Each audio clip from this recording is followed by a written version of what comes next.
Beep boop. Beep boop. Beep boop. Oh crap, I forgot to add chat again. One sec. I keep forgetting to do this. Yeah, I'll give you like 5 seconds. Copy, come on, copy. No, I don't want to look up Five Nights at Freddy's on the popped out chat. Alright, give me a sec. Link is pasting, link has been pasted. Let us transition. There we go. Oh, my model just died. But my model's back to life. Hello! I'm back to life. I died for a second, but I'm alive again. Hello! Yeah, sorry for forgetting to add your name to the thing. It was literally I had to like copy and paste like every single name individually. Yeah, it's pretty good. Yeah, Lysol stream, guys. Yeah, we're gonna be going over various topical antiseptics. What happens when you drink a topical antiseptic? And like, you know, it just why like certain ones have fallen out of favor, you know, all the fun stuff. How many membership tiers are there? There are 3 membership tiers. Yeah. Yeah. I can make myself big. I can make myself close to the camera. Alright, give me a sec. Oh, I still have Alien Isolation in this description. Well, you know what, if I get really bored, maybe this will turn into an Alien Isolation stream. Oh, where is it? Yes, I have it on the correct tab, so I can actually just do this. I probably should move my model. I'm kind of hidden in the corner here. Let me just make myself a little smaller. Okay, is that better? Am I visible? Which ones are they putting in our food? What would win between a fight of Pine Sol and Lysol? I like how Pine Sol smells better, but Lysol probably works better. My inner ear is itching. Can you pour something on it? Well, we can we can pour some topical antiseptic on it. Now what's your favorite topical antiseptic? Only use me blade. Lake milk. That's so gross. Why did you bring that up? That's so gross. What about Fabuloso? I haven't used Fabuloso. Why is there a pregnant why is there a preg label? Monster Energy. You've heard of people using peroxide for earwax? Cerolin? I've never heard of Cerolin. But yeah, apparently, most of these get a failing grade or a low grade on the pregnancy category? That's actually a pregnancy category? Oh man. Yeah, we got a pregnancy rating on these antiseptics. Betadine, spicy how to lose. Why are these ads so dumb? Give me a sec. I gotta refresh this page so we can get rid of the ads. But let's take a look at the pregnancy rating. Iodine gets a D in pregnancy. Quit with the anti-skepticism. Skepticism. Hydrogen peroxide is pretty chill. I like hydrogen peroxide. So betadine is povidone iodine topical for vaginal anti-infectives. Well, it better have a higher pregnancy rating if it's going to be used for that. Thanks for joining Good Karma, Melvin. Denatured alcohol, yeah, that's considered an antiseptic, but it's actually fallen out of favor because it causes too much damage and stuff. Is this because some antibiotics are dangerous to newborns and pregnant women? Yeah, but it's funny that they have a pregnancy category on the antiseptics. Hydrogen peroxide is what they put in the pool. They put it in, like, water or something. It's pretty good. It also, like, have you ever got a hydrogen peroxide burn? It, like, turns your skin white. That might actually be really base. Give me a sec. I'm gonna look up hydrogen peroxide burn. A trigger warning, hydrogen peroxide burn. Hydrogen peroxide burn. Oh, my homie love hydrogen peroxide. Okay, those are a bit too graphic. But yeah, this is basically a hydrogen peroxide burn. You see the fingers? Like, it turns you chalky white. I think, a mass administration of hydrogen peroxide to the skin. It sucks that it composes back to the water. No, it's pretty awesome. Hydrogen peroxide turning paper white. Yeah, it does. It's kinda... It looks like a freezer burn. It turns you into cocaine. Yeah, it's it definitely does some denaturing, that's for sure. But yeah, let's look at the pregnancy. I can't look more into the pregnancy category. I'm very depressed. So betadine is the same thing as povidone iodine, and for some reason they're listed as two different things. Do you want a betadine douche? Sodium hyperchlorite. You know what sodium hyperchlorite is? It's bleach. A man can become white by being burned by hydrogen peroxide. But not, that's like industrial strength. You could buy it like feed stores. Like cattle and stuff, because they use it to treat the water. Sodium hyperchlorite, Dakin's full strength solution, antiseptic cleanser. Oh man, I should look up accidental mixing bleach with chemicals incident. Mixing bleach with cleaning chemicals incident. Bleach, is that an anime resistance? Your local drugstore sells 99% isopropyl. Yeah, it's very good for cleaning, it's very good for cleaning, stuff. The dangers of mixing bleach with cleaners.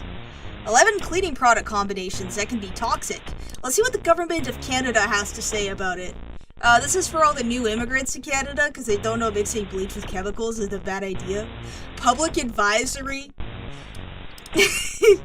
There's that bleach crystal 4chan thing from a few years ago. Yeah, I remember that. It was like some kid almost died. Product. Various household cleaning products, specifically bleach. I should probably change the music. I don't think anyone appreciates the fart music. Let's play the, thing that keeps getting me copyrighted. There we go. Because it's chill. It's very chill. 99% is a good solvent, but it's actually less effective than 70%. Yeah, because it, evaporates too quickly. I like the fart music too, but we need to have some radio safe stuff, you know? Putting mustard gas on my hot dogs. Do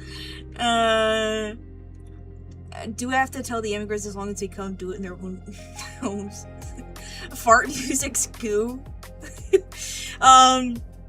Okay, Health Canada is issuing a warning to Canadians about the risks of mixing household bleach with other household cleaners, which can create toxic gases like chloramine and lead to poisonings. If inhaled, Canadian poison centers received more than double the reports for chloramine exposures for October and November 2020 than they received for the same months in 2019. Let's check Canada immigration stats 2020. Immigration statistics visualized. Can I see? Are you gonna show me the visualization? Look at this graph. Is it gonna load? Look at this graph. Oh, this is the first graph you see when you look up immigration statistics on Canada. Did they redeem the chloramine? George Washington tape. Yes. Let's check, oh, this only goes from 2022 to 2025. What about Tanzania? Why do we have 10,000 Tanzania immigrants? What about Solomon Islands? We have 15 people from the Solomon Islands. What about Canada? Who's immigrating from Canada to Canada? Damn it, it's not gonna show me anything? What about Brazil? Okay, so we have 144,000 from Brazil. Approved applications and extensions for temp Canadian residents per origin country. Look at this graph. Like, Ukraine is a war right now, and like, Look at that. It's a standard log. Oh man. Brazil mentioned. Look at this. This is so bad. Oh, look at that. Israel is in whatever place.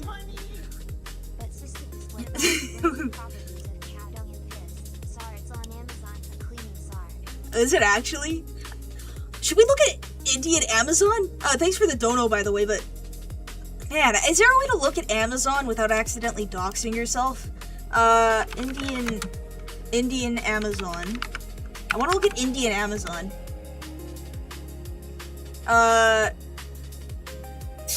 Never realized how... Yeah, it's pretty bad.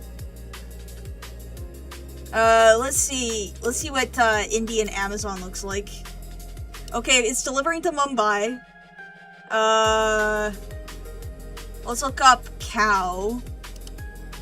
Cow ghee, 1 liter.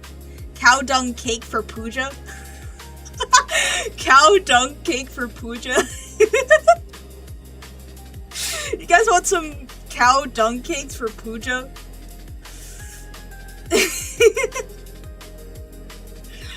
Indian Amazon also has like a Temu logo. It's real.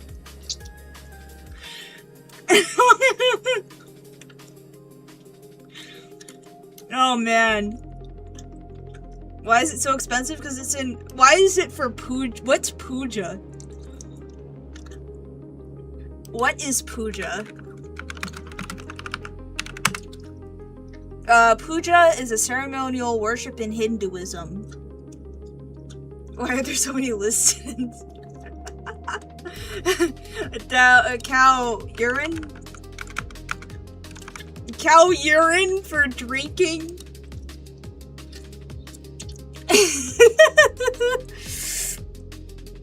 Drinkable cow general metabolism corrector? Urine distilled gomotra for drinking? It's got happy cows on the label. Bliss of Earth. Krishna's Nirmata.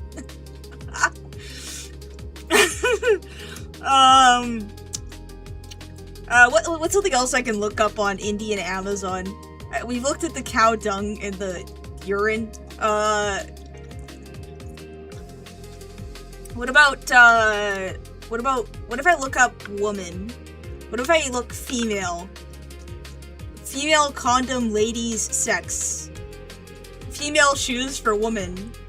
Female Viagra tablet sex. Female razor for female helmet for 2 women.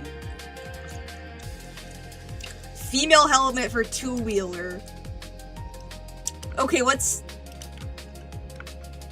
Alright, what was, female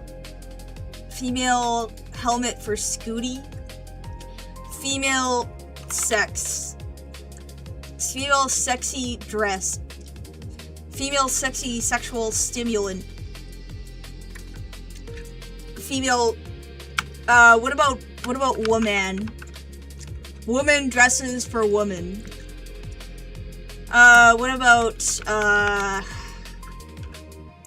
don't know, female sexy tools for land? What's female sexy tools for land? Oh, that's just porn. Okay. Why is it for land, though? Are they, like, having sex so the crops grow? Okay, this looks pretty normal, I guess. Let's see bestsellers. Gahar soaps. It gets worse. Search for roofies is popular search for scary reasons. Yes, I will. Thanks for the dono. I'll look up roofies. Let's see what happens. Elephant shield liquid rubber? For waterproofing roofies, a love story.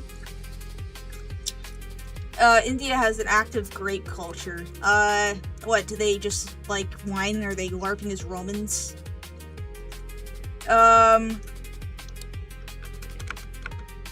What about love? What about... Uh-oh. Thanks for the dono, MS-DOS. Well, you know what? It's very funny. All this is very funny. Oh. Another watch list indeed. I don't know, what else can I look up on Indian, Amazon? Because, like, all I can think of is P and female and cow. Maybe vegan cow dung? Is there vegan cow dung? It's just funny that is for puja. Trains. What about Juggernaut? Juggernaut.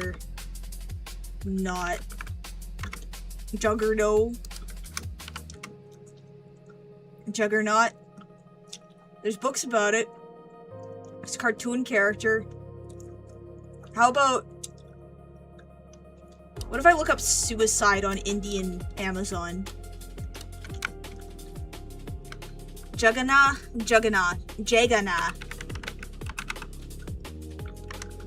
Microsoft tech support.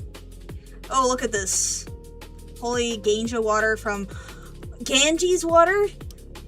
Holy water. Holy Bible English. Holy water. Ganja, holy water, Ganja, holy Ganja water from the river Ganja. Purest holy water directly from Ganjuli Valley, approved by government of Uttarakhand for puja purposes.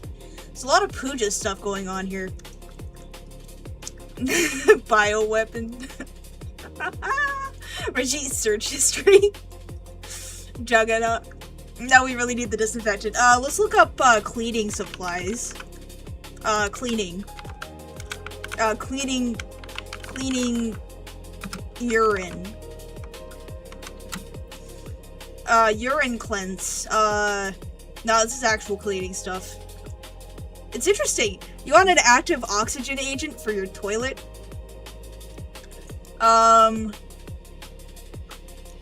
Let's see.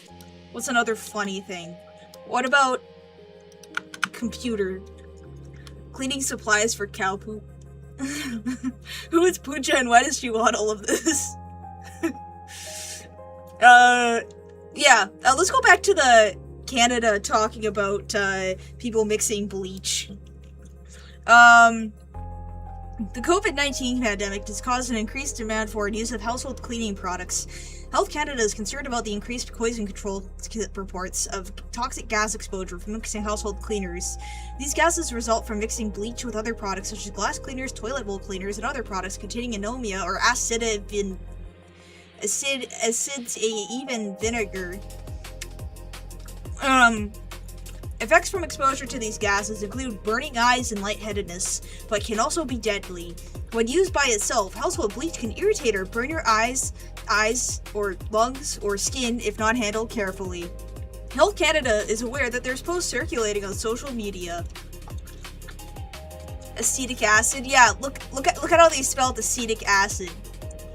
Look at that. Does that say acetic acid? It says acids, even... A with a hat, that's like or something, I don't know. Additional media and public inquiries. Details. Very cool. Very cool chat. Bleach plus cow poop, government bioweapon. People made a lot, yeah. But unfortunately, there's no, like, available case studies on people making, gas accidentally. Poisonous gas. Let's see. Dangers of mixing bleach with cleaners. This is from Washington State Department of Health. Chlorine bleach. Mixing bleach and ammonia.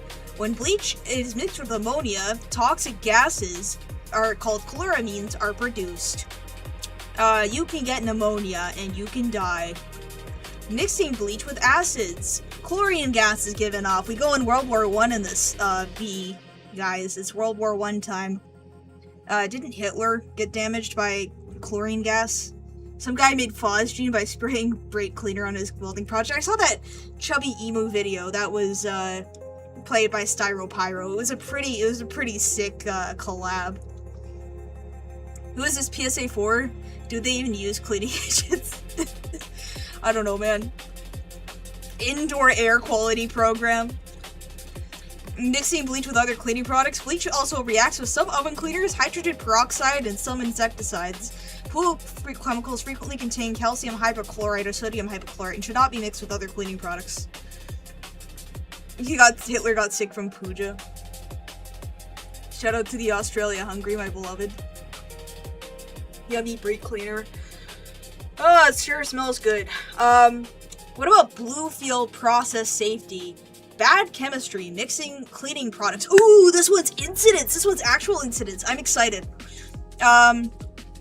Not surprisingly, 18 of the 30 incidents in Volume 3 of the Chemical Safety Board's series of incident reports addressed incidents at refineries and large chemical complexes. One incident in Volume 3, though, was a Memphis brewery. The incident sent 10 employees to the hospital, 3 of whom were admitted for treatment. What kind of process safety incident could occur in a brewery? Specifically, what kind of brewery incident could result in mass casualties, or for the matter, any facility producing beverage alcohol or other products? The incident at Blue City Brewery. On Tuesday, February 1st, 2022, the person who routinely prepared clean-in-place solutions was not available. There were 2 solutions that needed to be prepared, dieback and dilac, and the person assigned to prepare the solution hadn't been trained on the difference between them. Do I have any funny school lab stories? Not really. Can't think of anything, honestly. I mean, like, there's always people throwing, like, chemicals across the room, but... Are we getting an alert on in chat? Yeah, we're learning about, mixing bleach with other things. So, let us continue. According to its SDS, dieback is a 10% solution of sodium hypochlorite containing approximately 7.5% sodium chloride, table salt, and between 0.1 and 1% sodium hydroxide, caustic or lye, presumably added to adjust pH. For those who don't immediately recognize it, sodium hypochlorite is the active ingredient in bleach. Household bleach generally contains 5% sodium hypochlorite. When it comes to reactivity, the dieback SDS states that it's not applicable, while the SDS states that dieback may vigorously react with acids, resulting in splattering and excessive heat. And the materials to avoid include acids, strong acids, and ammonia. It also states no hazardous decomposition products are reasonably foreseeable. So Buddy read the SDS and he ended up dying. According to the SDS, the other CIP solution, dilac, contains 40% nitric acid and 6.5% phosphoric acid. Both are strong acids. Okay, so they have 2 solutions that sound incredibly similar, that have 2 very different chemical things, you know, that's interesting. The new operator at the Blue City Brewery inadvertently charged dilac, the strong acid, into the 330-gallon dieback solution tank, the bleach solution. There was a vigorous chemical reaction that released chlorine gas, a deadly poison. The Blue City Brewery was fortunate no one died in the incident. Still, OSHA cited the brewery for 12 violations and a total penalty of $22,000, later reduced to $15,600. That's not a lot. A similar incident in 2019 didn't turn out so well. The incident at Buffalo Wild Wings. Buffalo Wild Wings? On Thursday evening, November 7th, 2019, Ryan Baldera, the general manager of Buffalo Wild Wings, ordered the evacuation of the restaurant, employees and customers, as he attempted to squeegee up a spill of Super 8 cleaning solution that had combined with a previous spill of Scale Clean. Super 8 is a 10% solution of sodium hypochlorite. Scale Clean, made by the same manufacturer, is a solution of phosphoric acid and nitric acid. The 2 cleaning products reacted to form chlorine gas, which killed Ryan Baldera. Sure, OSHA cited the employer, JK&T Wings, for 14 violations and initially cited them for a total of $76,265, later reduced to $50,000. And sure, JK&T went out of business. Regardless, though, Ryan Baldera remains dead, although many consider him a hero for his quick action to evacuate and save the employees and customers. Poor guy. Rest in peace. That's a really bad way to go. Yeah. I would not want to die in a chicken wing restaurant. Sorry, dude. Don't mix bleach with other cleaning products. There are frequent warnings about not mixing household cleaning products. Good Housekeeping says there's 11 cleaning products you should never ever mix. Let's open that in new tab. Even the journal Business Insider has a piece. Cleaning chemicals do not mix at risk of creating toxic gases. These chemicals are not just used at home, however. In a commercial or industrial setting, they're often more concentrated, making the hazard of toxic gases even worse. The property that makes cleaning products so powerful is their reactivity. They go after contaminants with vigor. It's the same vigor that makes them so hazardous. Sodium hypochlorite, the active ingredient in bleach, is a very strong oxidizer. The reactions were both that reacting. It's also commonly reported that bleach reacts with isopropyl alcohol to generate chloroform. Dangerous reactions with acids are not the only dangerous properties. Chloramines, so bleach plus ammonia equals monochloroamine plus dichloramine, and nitrogen trichloride, and it's caustic. Nice. What's not so reported so often is that bleach also reacts with ethyl alcohol to generate chloroform in a solution sodium salt of formic acid. So, if you like attracting ants to die, you could do that. Ocean man, take me by the hand and lead me to the lane. Yes. Don't mix hydrogen peroxide with cleaning products. There's one more bleach reaction worth mentioning, and that's with hydrogen peroxide. Bleach and hydrogen peroxide are both oxidizers. Fortunately, when they react, they do not form a toxic gas. Instead, they form oxygen. Okay. Toxicity of these gases. Nice, look at that nice graph right there. Training our first line of defense, the attention they deserve. Nice. Thanks, Mike Schmidt. Thanks for the article, Mike Schmidt. Let me just make sure I'm gonna clean the ads off first. I don't know why I have it set so I can't, Alright. 11 cleaning products you should never ever mix. Mixing bleach hand cam 1. Later, not today. I don't have bleach on me. When oil and water are combined, they repel another, with a layer of oil sitting on top of the water, proof that some things just don't mix. And while oil and water yield a rather innocuous result, certain duos can pose a serious threat to your health and the environment when mixed, especially when it comes to cleaning products. Even if it isn't necessarily dangerous or toxic, you can never be sure what effect combining two products can have on surface or fabric. We get it. When dirt and grime are stubborn as can be, it's tempting to do whatever you can to eradicate them. People often think that if one product works, mixing it with another will make it even better, says Carolyn Forte, Executive Director of Good Housekeeping Institute, Home Care and Cleaning Lab. But there are better ways to get tough jobs done, like using the most effective carpet cleaners, toilet cleaners, and all-purpose sprays. So before you start playing chemist, consult this list of solutions, cleaning products, and other household products our lab pros say you should never combine. The dog ocean. Gulf of Mexico.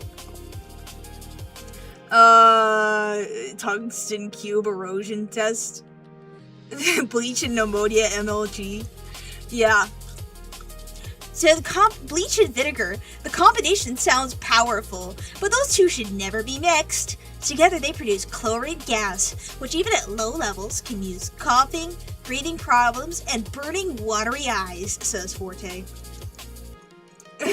Carolyn Forte? We're like Carolyn Forgay. Never clean these things with vinegar. Articles for women. Can I tell you a horrible India crime to look up later? Please do. Bleach and ammonia. When combined, bleach and ammonia produce a toxic gas called chloramine. It causes the same symptoms as bleach and vinegar, along with shortness of breath and chest pain, says Forte. Heads up, many window and glass cleaners contain ammonia, so never mix those with bleach. Bleach and rubbing alcohol. You've likely heard of chloroform, and that's exactly what happens when you mix bleach and rubbing alcohol. The voice makes me mad. Yeah, I know. That's the only way you can read these types of articles. I'm sorry. It's just how it has to go, you know. Dowry burning also sounds like a birdie burning. Bride burning? Dowry burning? Also known as bride. Dowry. Okay, bride. Why did that take me so many attempts to read? Alright. Bride burning. India. That's interesting stuff to learn about. Did I talk about the, incident where Indian girl got locked in a oven in a grocery store or a Walmart by her mom because she had something out of wedlock? They're just giving the ingredients away.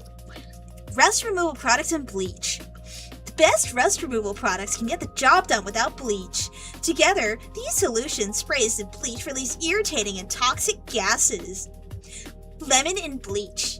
Lemon can be an effective household cleaning supply. Use it to freshen your microwave or to remove stains from a cutting board. But it's not a good companion for bleach because it's acidic. They produce chlorine gas. Yeah, that was done by her mom.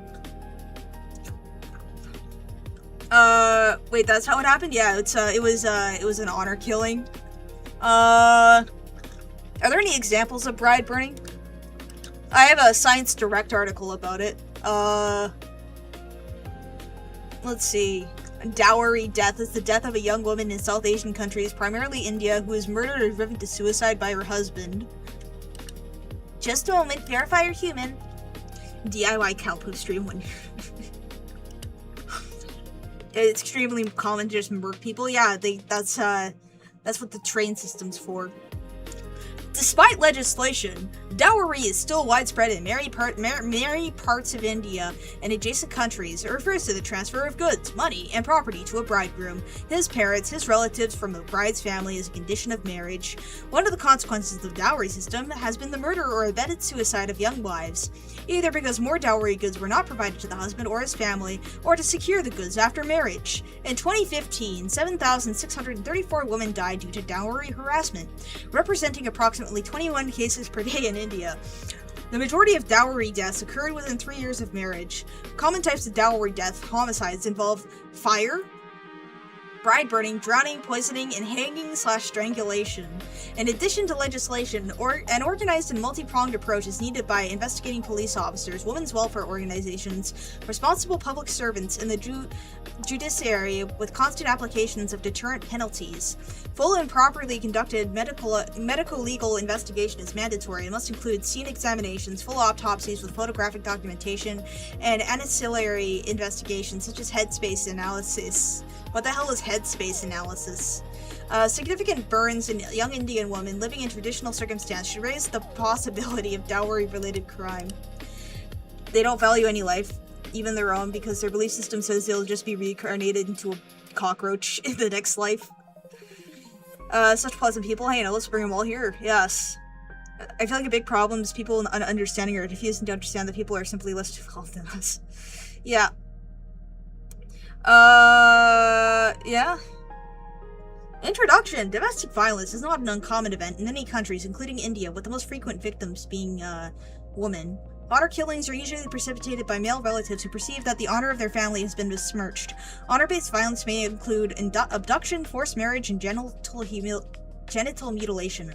Other types of injuries may be inflicted upon women include vitriolage, where acid or corrosive material is thrown over a victim to cause extreme pain, permanent disfigurement, and loss of income. Given that this type of domestic abuse continues to be an ongoing problem in India, Pakistan, and Bangladesh, a review of pertinent features and background in a medical-legal context is warranted. Concept of dowry. I think we know what dowry is. Anti-dowry laws in India. Am I planning on playing PT? PT. PT. PT? What's, I feel like I should... It's probably, I have this document later? Yes you can. I'll post it in chat right now. Moody into Bach key intensifies. I can't play that. I don't think I can play it on stream. Let's see. It's the Silent Hills demo. Silent Hills playable teaser. Silent Hill PT demo. I've not played Silent Hill before. Maybe I'll do it next stream. Where did my thing go? I just had something open. Crap, one sec. Horror demo on PS4, it's not really usable anymore. Okay, that's interesting. I don't remember mentioning that, but maybe I did. Perhaps I did. Why did I open Steam? Wait, because I have Steam open already. What was I doing? Let's go back to the article, because that's a fairly consistent thing. On the first day of Christmas, your family gave to me a totally insufficient dowry. It's somehow emulated on PC. How am I gonna get the...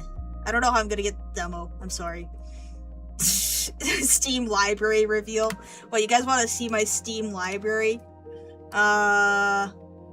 Here's my Steam library. I got 10 Hit, I got Alien Isolation, I got Ark, I got Asprite, I got BioInk, I got Bitburner. You can see what I've been playing by what's downloaded. Brawlhalla, Castle Crashers, Click Team Fusion, Free Edition. I can make my own Five Nights at Freddy's, Coromon, Counter-Strike 2. I've only played CSGO. I played Counter-Strike 2 like twice. Crab Game, I have not played that. Deltarune, I've not played that. Destroy All Humans, I don't know.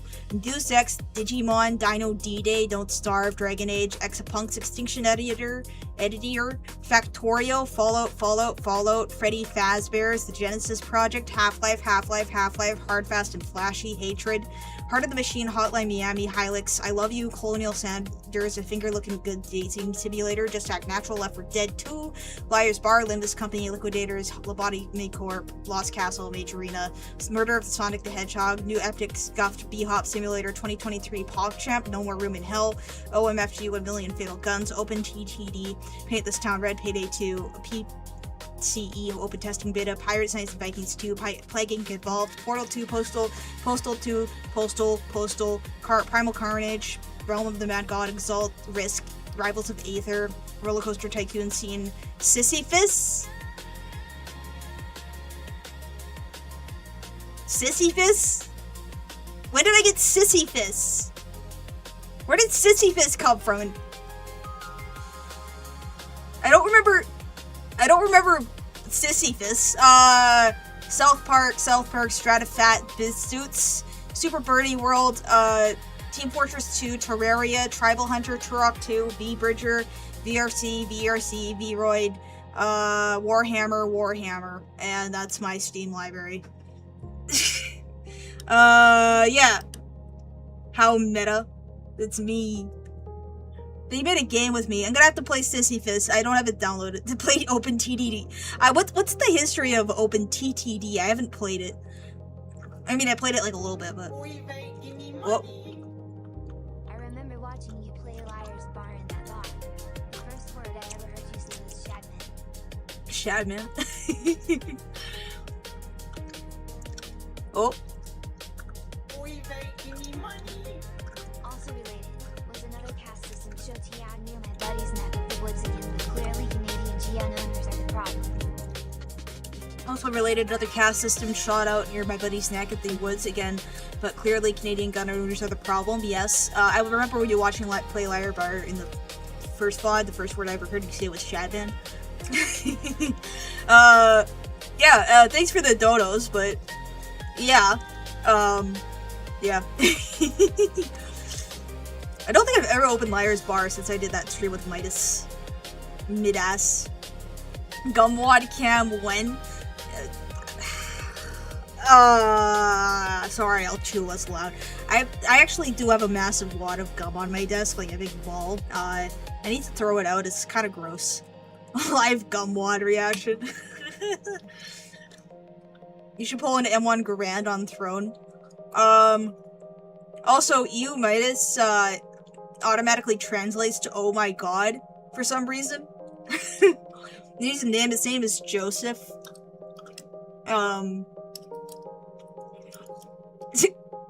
It's structural at this point. The structural gumwad. Mitten Squad's jar of cheese? What's Mitten Squad's jar of cheese, Melvin? TTS wouldn't read. I did read it out. I just read it out really quietly for some reason. Heritage Arms is a manufacturing and reproduction of M1s for the CMP. Oh, bearing. I'm gonna continue reading the article, okay? A dowry is often given in hopes of obtaining a favorable marriage and is not limited to economically advantaged families. In fact, the custom is often followed in poorer sections of Indian society, resulting in significant and ongoing debt. Despite its popularity, however, it's been stated that the practice derives from a lack of economic power of women in addition to their embedded suicides and murder. It's unclear whether the prevalence of dowries is in modern Indian society, although studies have shown that the demand for dowries is higher in urban non-slum and rural areas compared to urban slum areas. Urban slum areas? That's a technical definition of it. Found out who did it. That's crazy. Yeah, the mother probably did it. Anti-dowry laws in India. According to Section 2 of the Dowry Prohibition Act 1961, good old British Empire, a dowry means any property of valuable security given or agreed to be given either directly or indirectly by one party to a marriage or the other party to a marriage, or by the parent of either party to a marriage, or by any other person, either the party of the marriage to the other person. It does not include dower, maher, money or property to which life is entitled to. In the case of persons whose Muslim personal law, Shariat, applies. So dowry was such a problem that it was prohibited.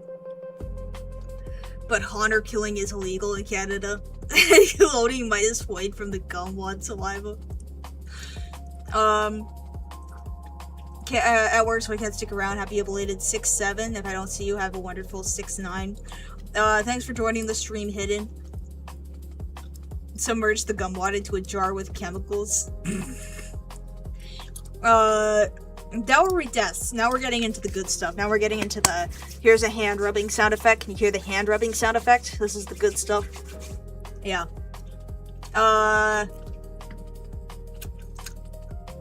So, dowry deaths. One of the consequences of the dowry system has been the murder or suicide of young wives, either because the more dowry goods were not provided by her husband or his family, or to secure the goods after marriage. It is suggested that 26% of husbands and in-laws are not satisfied with the amount of dowry that is given. The majority of dowry deaths, 65%, occur within the first 3 years of marriage, with one northern India study showing that 1/3 of cases of dowry deaths in areas studied were homicides, with the remaining 2/3 being suicides. And dowry deaths have been found to be more common in northern India, in Hindu families with arranged marriages and hypergamy, although in recent years have seen recent numbers of cases in the south. Oh no, hypergamy has made a what's it called? An appearance. We're now gonna have to look at the incels.is wiki. I should do a stream where I just read from that. Worst deal ever. Don't be Rama. The gumwad is sissy. This is dowry. Yeah, I'm sure everyone would be happy to receive my gumwad. Common types of dowry deaths and homicides include burning, drowning, or poisoning by hanging, strangulation. However, as the majority of dowry deaths are due to burning, the term bride burning has almost become a synonymous term. Bride burning characteristically involves dousing a wife with kerosene or a similarly flammable fluid and then setting her on fire. The victims rarely survive, and those who do are often severely and permanently scarred over much of their body. The total area of the body that is burnt usually ranges from 40 to 80%, with more than 75% of victims dying within 24 hours of the attack. A study in the rural area of India between 1997 and 2001 found that 23% of all deaths were due to burns and 80% of the victims were girls and women. In Bangladesh, 32% of women in one study from a hospital burns unit have been burnt because of dowry-related issues. It has been suggested that the use of fire for both murder and suicide relates to its purported cleansing effects in Hindu mythology. This extreme act of violence is usually perpetuated by the husband of the family and occurs primarily in India, Bangladesh, and Pakistan. The role of the mother-in-law has been found to be quite significant, with 40% of women in a hospital study from New Delhi stating that their mother-in-law had been the main instigator of the violence towards them. Henpecking! Overcooked my foid. I do the same thing, not over dowries, though. Yeah. Petrifying the gumwad into a precious general. Do Puyum, really? Yeah, they do. So, it's the mother-in-law. There's another reason to not like your in-laws. It's the mother-in-laws doing it. According to the Indian National Crime Records Bureau, in 2011 there were 8,618 female homicides related to dowry issues and 3,239 abetted suicides. There has been a 74% increase in dowry deaths from 1995 to 2007, with a 31% increase in dowry-related suicides. The number of dowry deaths increased by a further 2.7% from 2010 to 2011, associated with a 5.4% increase in cases of torture by husbands and relatives. In 2015, 7,634 women died due to dowry harassment, representing approximately 21 cases per day nationally. Again, this included cases of outright murder and also situations where victims were coerced into taking their own lives. In Pakistan, approximately 2,000 cases were reported, giving the highest rate of dowry death at 2.5 per 100,000 women. These figures, however, have been questioned as underestimates, given the likelihood of underreporting crimes against women due to social stigma. In addition, not all jurisdictions in India will classify a case as dowry death. The Asian women's human rights is in India really Asia. India is its own thing. I'll take my pride team pride. Yeah, that's a small number. Your boy can't cook, but she also can't be properly cooked.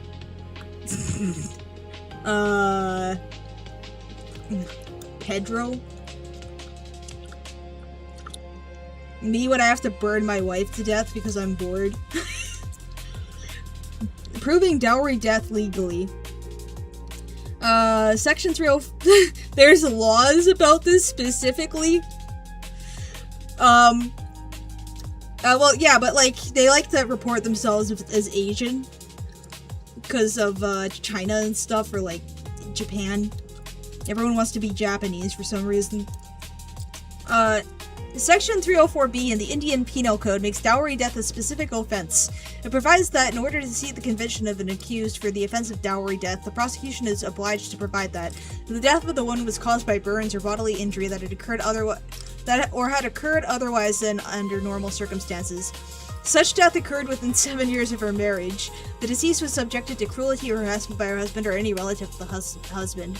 Such cruelty or harassment was meted out to the deceased soon before her death.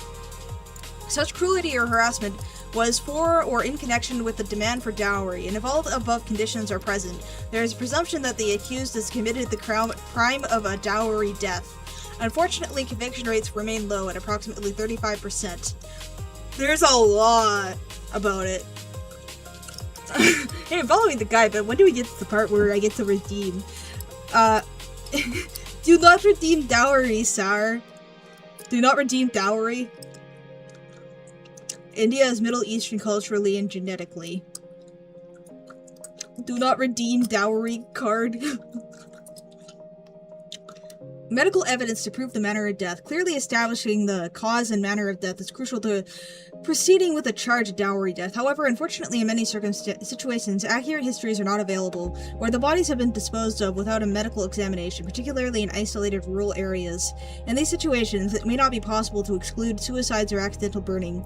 For example, from voluminous saris catching fire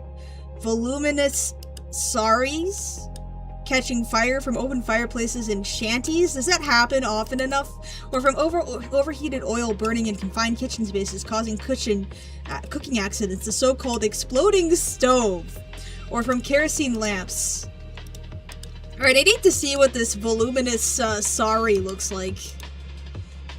What's a voluminous sari? I won't... Okay, so a voluminous sari is like the India dress. Imagine burning to death because you're wearing this. Why do I have multiple open now? Oh, I was trying to open the sources. Conclusion. Dowry kill people bad, and the parents kill the woman. Exploding stoves. Bride burning, alleged dowry death. A study of a natural female death profile in Lucknow, India. Google Scholar. Let's see. I'm curious. I want to hear the that's traditional India dress. Dying looking fabulous. There have also been injuries from hydrogen, partly because of party balloons in India. Voluminous sorry sounds like an Elden Ring boss.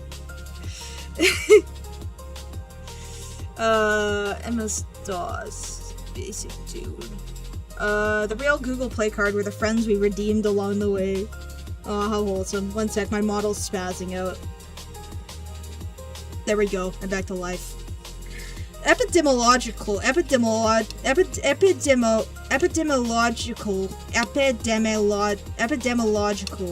and medical legal, including epidemiological and medical legal, including forensic pathological aspects of 456 cases of natural deaths of females from age 16 to 30 years were studied in Lucknow during a period of 1 year.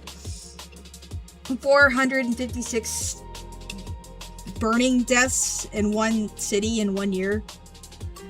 Floyd attempting to use ESL. She's trying to. She ran out of RAM. These constituted 62.5% of the total natural deaths, autopsied from all ages and females. The victims were young Hindu housewives killed or who died within 7 years of marriage. The most common cause of these were vehicular accidents followed by poisons and burns.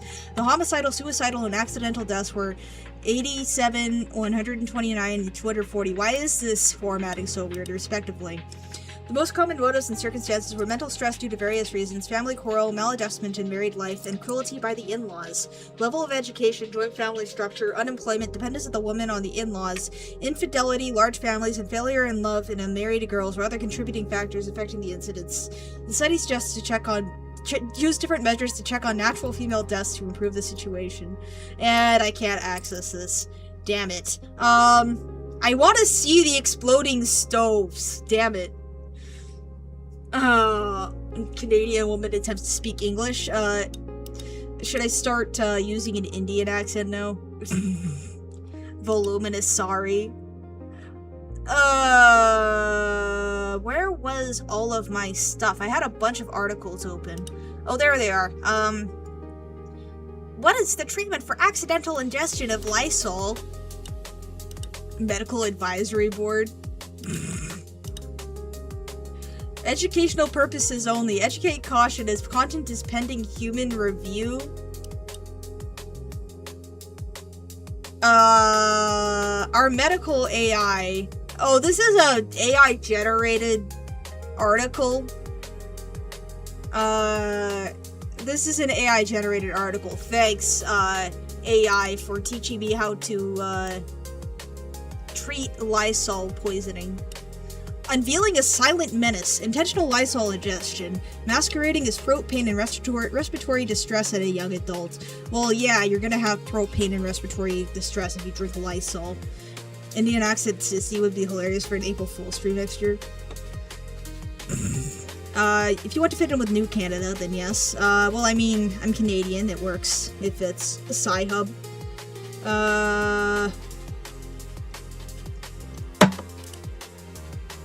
Does anyone have access to this article? If I send this in chat, can someone get the PDF and send it to me? Because I kind of want to read this. Like, I have my own AI inside my mind. Let me send this. I don't want to send voluminous sorries in chat. Damn it, no. Why can't I copy that? I pasted voluminous sorries in the... Oh no. Voluminous sorries are gonna haunt me. The Wayback Machine. Voluminous sorries. Don't look up voluminous sorries for me, I don't need more access to it. Multi-organ failure and death from a mixed Dettol and Clorox poisoning. A case report. Dettol and sodium hypochlorite have both widely used as household disinfectants and cleaners. Intentional and non-intentional ingestion are widespread, mainly causing mild symptoms that require no specific treatment. However, severe complications can occur when large volumes are ingested. No shit. Both products affect the same organ systems of the body, which results in fatalities when ingested together. Search the DOI. I don't feel like it. I don't feel like it right now. My sorries are voluminous. What is voluminous sorries gonna be a thing that follows me? We present a case of a 26-year-old Asian man who died from multi-organ failure after deliberately ingesting a presumed large volume of Dettol and sodium hypochlorite. This case illustrates the severe complications that can occur from the mixed ingestion of these two commonly used household products. That sounds like a really bad way to go. Association between the serum sodium to chloride ratio and the 30-day mortality following a coronary artery surgery? That sounds cool. Association between the serum sodium to chloride ratio and a 30-day mortality following coronary artery bypass grafting. Insights from the Mimic IV database. Abnormalities in electrolyte balance are common following coronary artery bypass grafting and are associated with adverse outcomes. Have you guys seen what coronary artery bypass grafting looks like? It's kind of freaky. Let me look this up real quick and show you a picture. Ooh, thanks for watching, Mr. Tide. Let me see if I can find a good picture. Like they graft the vein on so that your heart doesn't look at this. They basically turn your heart into a mecha, like a mecha heart. Yeah, look at this. It's pretty cool. Don't you want this to happen to your heart? Like they go straight from like the big one and they just shove it straight into your heart. My Discord kitten, I'm voluminous sorries now. Yeah, but that's a coronary artery graft. From the moment I understood the weakness of my flesh. Oh wait, what just happened? 40 joules? Thanks? What does a joule do? Thanks for donating joules. You know what? I'm gonna change the picture on that notification to one of these pictures, because that's funny. Thank you for donating joules.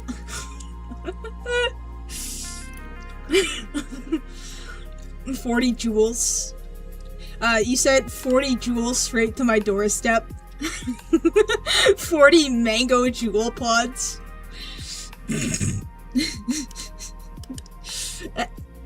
Does anyone actually use joules? Like, the last time I heard about joules was like in 2020. Like, did they go bankrupt or something?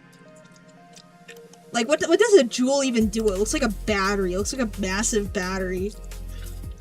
A fine vintage. Just got the home security camera ad. The thief was white for some reason. Yeah, I've heard of joules in high school.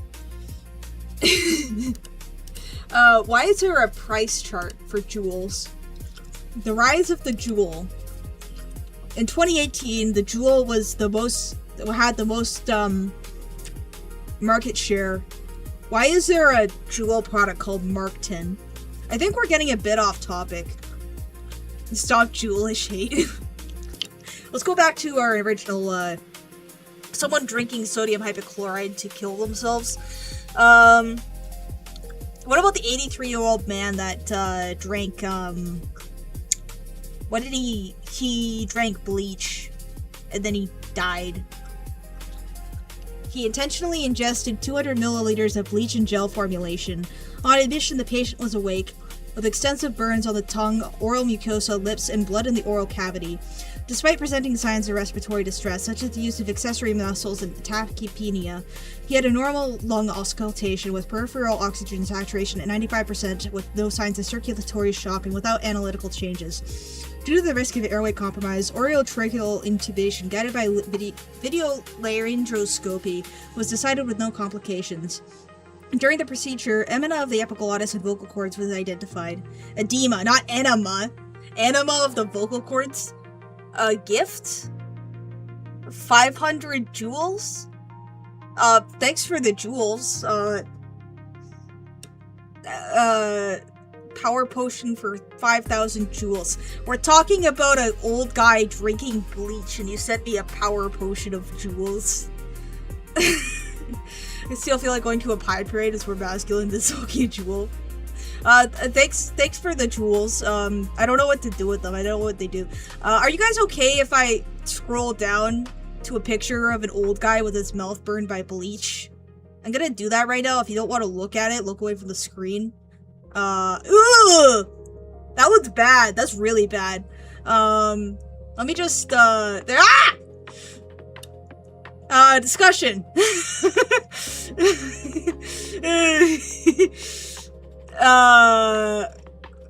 Yeah, it's pretty gnarly. It's pretty bad. Ouch. Yeah, don't drink bleach, guys. Don't drink bleach. Reverse goatsy. I did ask you, and then I did it, and I jump scared myself. Time to enable reader mode. Yes, he survived. Although limited, caustic intoxication data estimate that ingesting more than 150 milliliters of diluted solutions is likely to cause multi-organ dysfunction. I got jump scared by old man that drank bleach. It's okay, you can look back at the stream, bud, if you want to look at the old man who drank bleach. You didn't see it. You can look back at the story. I'm not scrolling back up to the old guy who drank bleach. He had a big gulp of bleach gel. Oh man, why was there multiple images? The priority in these cases is airway management. I showed bleach felt and my YouTube crashed. It's considered difficult and must be addressed by an expert. A cardinal sign of ingestion of an alkaline agent is the presence of chemical burns on the mucosa of the oral cavity, as seen in this patient, picture related. Some other presenting features include dysphagia and salorrhea. Yeah, no shit. You're not going to be able to swallow and you're going to produce a lot of spit if you drink bleach. Uh-oh, bleachy! Who drinks 200 milliliters of bleach? An 87-year-old man, apparently. Me after eating cherry popsicle. God. Esophogastro said stay hydrated for 550 joules. God. Stay hydrated? Why is the Joule thing drinking puns about drinking fluids? Okay, you're out of Joules. Thanks for the Joules. Dissolving fruit in bleach is an easy liquid diet meal prep. Lots of surgery. Despite surviving, the patient presented a slow evolution with need of surgical interventions, post-stabilization, and associated extreme physical and psychological morbidity. Yeah, no shit. Additionally, due to the patient's state, decreased dependency, signs of caregiver burnout were also observed in family members. No shit. For this reason, a psychology consultation was requested. The follow-up consultation has a fundamental role in the reassessment of this patient and in this family to guide the best possible quality of life. Don't drink bleach if you want to kill yourself. It's a bad option. You want to hear about people drinking hand sanitizer in Arizona and New Mexico? I think, this stream's devolving. It's devolving into me looking at horrific cases of people almost killing themselves really stupid ways. Let's already know about this content. Some products imported to the United States have found to contain methanol. From May 1st to June 30th, in 2020, 15 cases of methanol poisoning were reported in Arizona and New Mexico, associated with swallowing alcohol-based hand sanitizers. 4 patients died and 3 were discharged with visual impairment. Bleach is mostly water. We are mostly water, therefore we are bleach. Mostly water, therefore we are bleach. Should transition to the Gumwad live reaction cam. I don't have my webcam set up. Thanks for the dodo auxiliary. Normal Sisyphus behavior. Yeah, I remember this one comedian who was 80 years old and he said he started smoking cigarettes at 80 since he already had lived a fully healthy life. I knew a guy in middle school who left hand sanitizer until his nose bled and he pretended to be high. Really? Troll Science 101. So, in COVID, people were drinking hand sanitizer to prevent themselves from getting COVID, or at least that's what they said, because they couldn't think of good, excuses. Wow, this is a lot of text. So, yes. Whereas early clinical effects of methanol and ethanol poisoning are similar, persons with methanol poisoning may develop severe anion gap metabolic acidosis, seizures, and blindness. If left untreated, methanol poisoning can be fatal. Survivors of methanol poisoning might have permanent visual impairment, including complete vision loss. Data suggests that vision loss results from the direct toxic effect of formate, a toxic anion metabolite of methanol on the optic nerve. The CDC and state partners established a case definition of alcohol-based hand sanitizer associated methanol poisoning and reviewed 62 poison center recalls from May 1st through June 30th, 2020 to characterize reported cases. Damn, someone was trying to prohibition era the people drinking hand sanitizer. Holy novel thesis of an essay. The best way to prevent COVID is 8 creamy pints of Guinness. LaMayo. During this period, 15 adult patients met the case definition, including persons who were American Indian and Alaska Native. All it, these jokes write themselves. I'm sorry, guys. All had ingested an alcohol-based hand sanitizer were subsequently admitted to a hospital. 4 patients died and 3 were discharged with vision impairment. Persons should never ingest alcohol-based hand sanitizer. Avoid use of specific imported products found to contain methanol and continue to monitor FDA guidance. You think most people are reading up on the FDA like it's a weekly newspaper? Yeah. American natives getting methanol poisoning from drinking hand sanitizer. I avoided COVID by having an Aryan immune system, LaMayo. Treatment of methanol poisoning includes supportive care, correction of acidosis, administration of alcohol dehydrogenase inhibitor, which is extremely expensive, by the way, and frequently hemodialysis. A case of alcohol-based hand sanitizer associated methanol poisoning. Now that's a mouthful. Alcohol-based hand sanitizer associated methanol poisoning was defined as a detectable blood methanol concentration and a history of alcohol-based hand sanitizer exposure. Ingestion, general ocular inhalation, or who's injecting hand sanitizer? And any person who sought medical treatment in Arizona or New Mexico during May 1st to June 30th, 2020. The best way to avoid COVID is to beat it to the punch, treat thoroughly alcohol. Oh no. The mean patient age was 43 years, aged 21 to 65 years, 13 were male out of 15. All patients had history of swallowing alcohol-based hand sanitizer products. Yeah.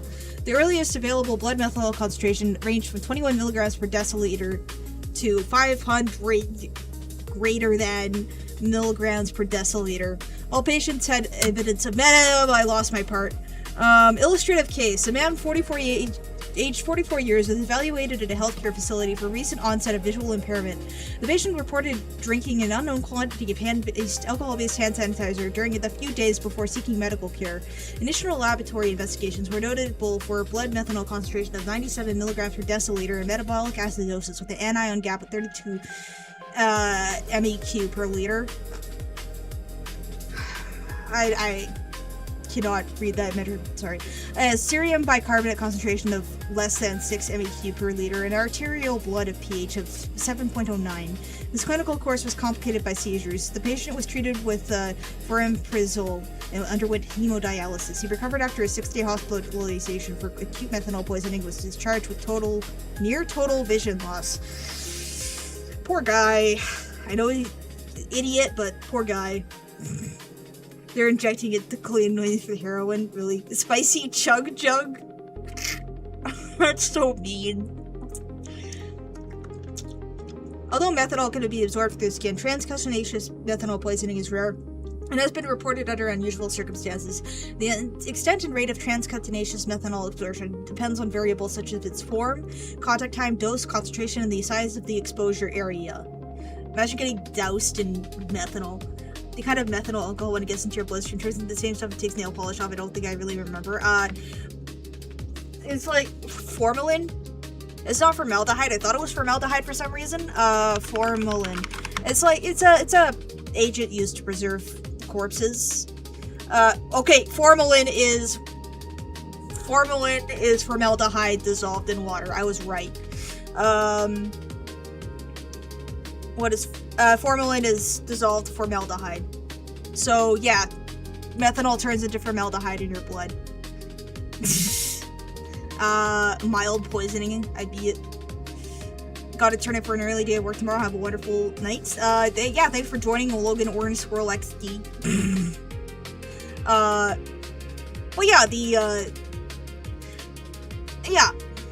Interesting metabolites. Very cool metabolites. Ethanol is an effective antidote for methanol poisoning. Yeah, but they don't like to administer alcohol to patients who have methanol poisoning because then they have to deal with somebody who's drunk and also dying. Methanol irreversibly attaches to the opsin in your eyes, permanently blinds you, unlike ethanol. Formaldehyde's your blood. Yeah. So you go blind. It sucks. It's bad for you. It's not good for you. If you do that, it's not good for you. It's just really funny that it was Native Americans. Let's look at this chart again because it's funny. Formaldehyde's your cow poop. Yeah, if you IV drip formaldehyde, your body will be very well preserved. Replacing isopropyl alcohol in cleaning. Chemical disinfectants. You know, I hear the CDC's article on chemical disinfectants. So, alcohol overview. In the healthcare setting, alcohol refers to two water-soluble chemical compounds, ethyl alcohol and isopropyl alcohol. These have generally underrated germicidal characteristics. The FDA has not cleared any liquid chemical sterilant or high-level disinfectant with alcohol as the main ingredient.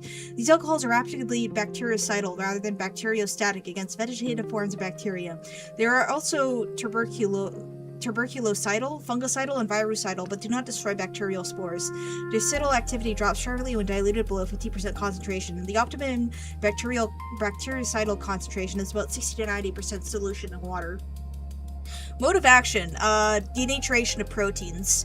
This is observable in a solution of absolute ethyl alcohol. A dehydrating agent is less bactericidal than mixtures of alcohol and water because proteins are denatured more quickly in the presence of water. Protein denaturation is also consistent with observations that alcohol destroys dehydrogenases of Escherichia coli, and that ethyl alcohol increases the lag phase of Endobacter aerogenes. What does this cause?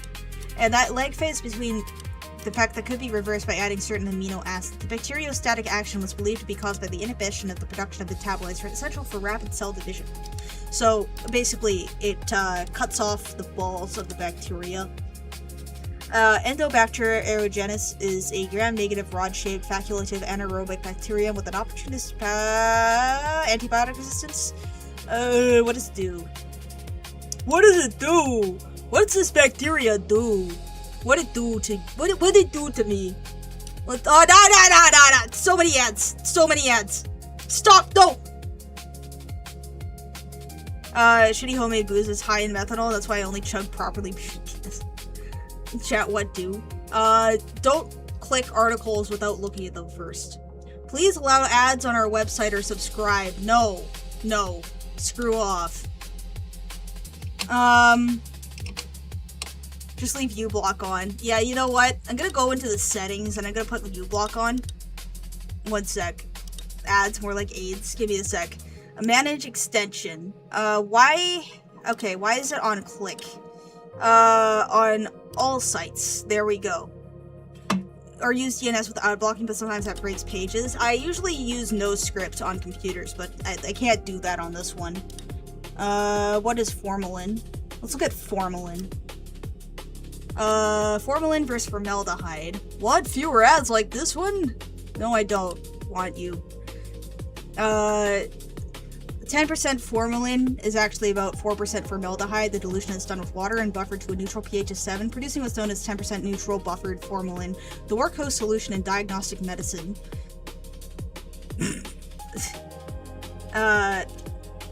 In ready-to-use form, formalin is a clear, colorless liquid with a strong, distinctive odor. The methanol added during manufacturing, usually 10 to 15% of the solution, acts as a stabilizer, although it can interfere with certain laboratory techniques.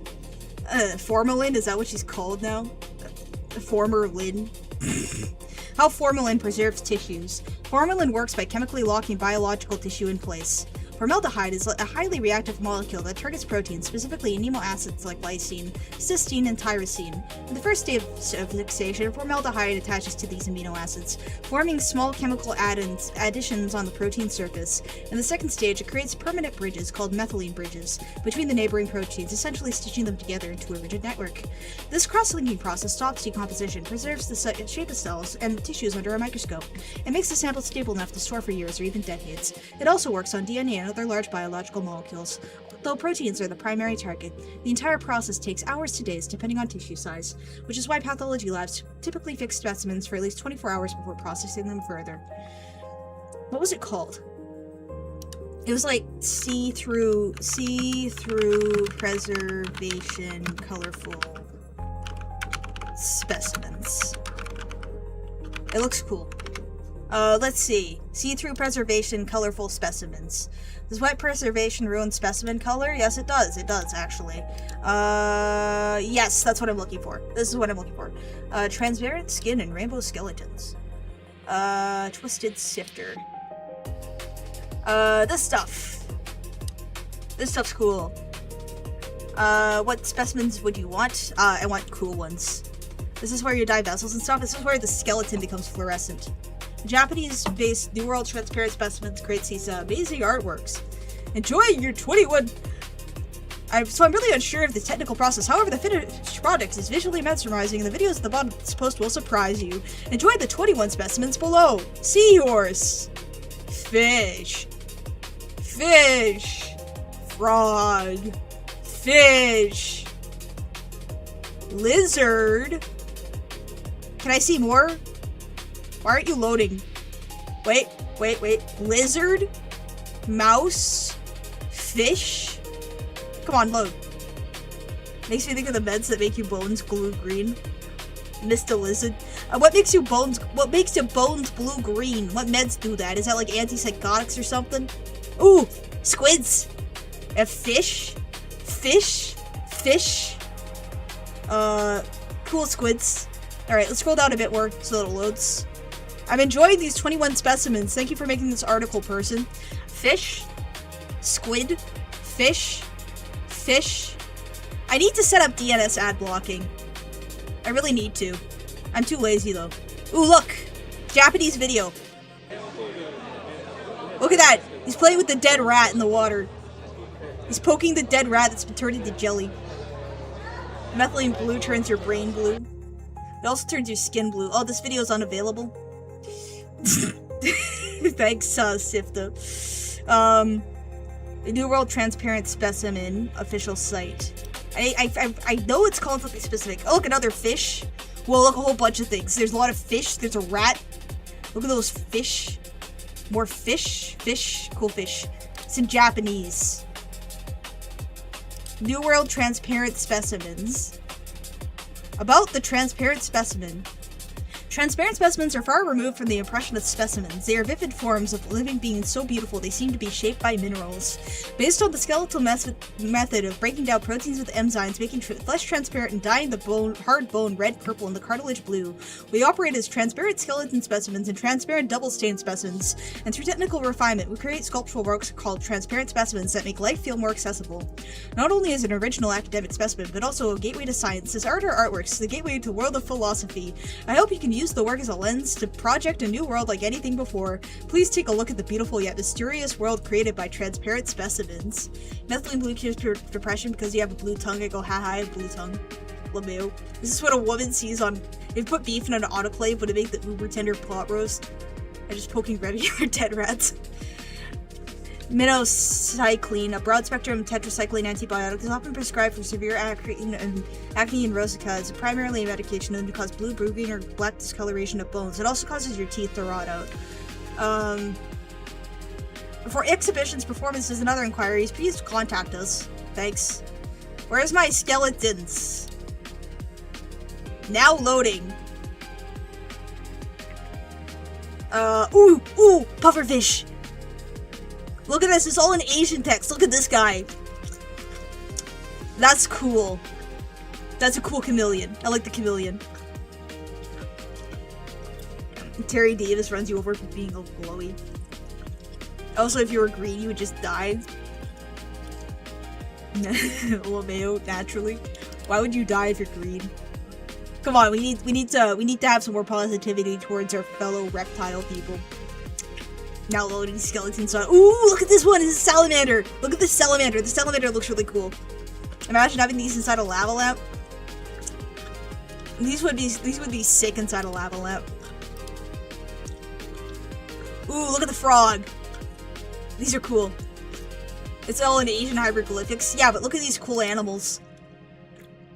What's this one? What's loading? Come on, load faster. I want to see it. I want to see it. Do the salamander. Let's go back to the salamander. Oh no, it's not loading anymore. So I got frog. What is this? I want to see it. Alright. No, I don't want to look at the frog again. The salamander's cool though. I like the salamander. Ooh, chicken? The seahorse is cool. Ooh, deep sea fish. Look at the angler. Look at this guy. Is that a goblin fish? These are my summons I spawn when I'm bored. They're doing this to me tomorrow. Dial up modern anticipation. Oh, this one's cool too if it loads. Ooh, look at that. That's like a ghost fish of some sort. I'm trying to remember what it's called. Like, it's like deep sea ghost fish. It might be the vampire fish. No, it's not the ghost fish. I don't know what it's called. But I've seen it before. Can you try the jellified chicken? No, it's not an anglerfish. It's a small fish that can expand its gut to be huge. And that's a cool fish. Ooh, look at this guy. This guy's got a gut full of stuff. Blobfish. I don't know. Where are they getting these deep sea specimens from to turn into glowy sculptures? Ooh, this guy looks cool. The way you can see everything, even the skin layers and organs, is just really cool. Yeah, it is. Oh, it's called diaphragmization, I think. Diaphonization. Yeah, actually, I got a PDF article on how to do it, but the chemicals are really expensive. I don't want to open Atlas. Go away. Atlas Obscura. Diaphonization. These don't look as good. Unlike stuffed birds, these are taxidermy. It's a type of taxidermy. Usually people put them in jars and stuff. Like, ooh, look at these specimens. That one's not done very well. It looks really crappy. That one's cool. It looks like a person. Frogs kind of look weirdly like people. And look at that squid. That doesn't look very good. The rat looks cool, though. Diaphonization is weird, because people seem to do it badly a lot. The Wikipedia article has some pretty cool pictures, though. A diaphonized, Miradori. The bones are dyed red and the cartilage is dyed blue. And a diaphonized veal chameleon. This one looks pretty sick, too. Diaphonization is not suitable for animals longer than 30 centimeters, except for snakes. Due to the limited ability of the trypsin bath to penetrate the tissues of larger animals, these usually preserve animals that are too delicate to dissect, and instead are kept as wet specimens. Trypsin. I should see if they sell trypsin on Amazon. Clearing renders the animals transparent. It is achieved by bathing the specimens in a soup of trypsin, a digestive enzyme that slowly breaks down flesh. Dyes alizarin red and alizarin red and Alician blue are most commonly used in staining of bones and cartilage accordingly. When cleared, the specimen is put in glycerin. Despite its merits, diaphonization is not widely used in the scientific field. Advancements in imaging technology have rendered the practice all but obsolete, though it is expanding as an art form. Diaphonization was first developed by German anatomist Oskar Schulze in 1897, was later modified by various researchers. The people who do it really well, except for that one old lady. And steal wax from the old tiny laboratory. Pixies are real, we keep them in jars. It works on soft tissue only. And also insects don't have skeletons. I don't know if you knew that. Trypsin. Can someone see if they sell massive vats of trypsin on Amazon? or like add it to my throat or something. If you can find trypsin that a normie consumer like me can buy, that'd be cool. Let's see. Does wet preservation ruin specimen color? 7 secrets revealed. Imagine capturing the breathtaking vibrancy of newly discovered species. His colors brilliant and alive, only to watch them slowly drain away in the preservation jar. Sound familiar? This common frustration plagues enthusiasts and scientists alike in the fascinating world of fluid preservation. While the initial allure is undeniable, preserving life in a jar for study, education, or even personal collections, the reality often falls short on the ideal as specimens mysteriously lose their vivid hues. Why do these vibrant treasures often turn pale or discolored? The answer lies in the intricate science of color retention and the chemical challenges that go far beyond the simply immersing specimen in basic ethanol or formalin. Prepare to unlock the true artistry of preservation as we reveal 7 groundbreaking secrets to help you master the art of preserving specimen color. Ensure your collections remain as captivating as the day they were first preserved. Look, a bird. Image taken from a YouTube channel, Rabid Rabbit, from a video titled Wet Specimen Taxidermy. How do? How do, guys? Morning, man, dude. Uh-oh! Go away! Where did my thing go? Where is it? Where'd it go? Where'd it go? Where'd it go? Where'd my thing go? It's gone. Adblock killed my thing. Adblock took my thing away. Adblock. Oh, there it is. Beyond the pale, proclaiming the true hues of wet preserved specimens. Block them scripts. Yeah, trypsin is expensive. It's very expensive. It's probably like $1,000 for a baby-sized amount. Because it's like, I mean, it's digestive enzymes. You produce it yourself. So maybe I should just start collecting trypsin from dead people or living people. Maybe just puke in a jar and, like, isolate the trypsin. Why not just do that? Why not just make your own trypsin at home? The fading canvas. Why vibrant specimens lose their luster? Why do all of these... Consider the diverse array of biological pigments. Melanins, blacks and browns are relatively stable but become affected by pH changes. Carotenoids are highly susceptible to oxidation and degradation in alcoholic solutions. Hemoglobin can leach out or convert into stable brown methemoglobin.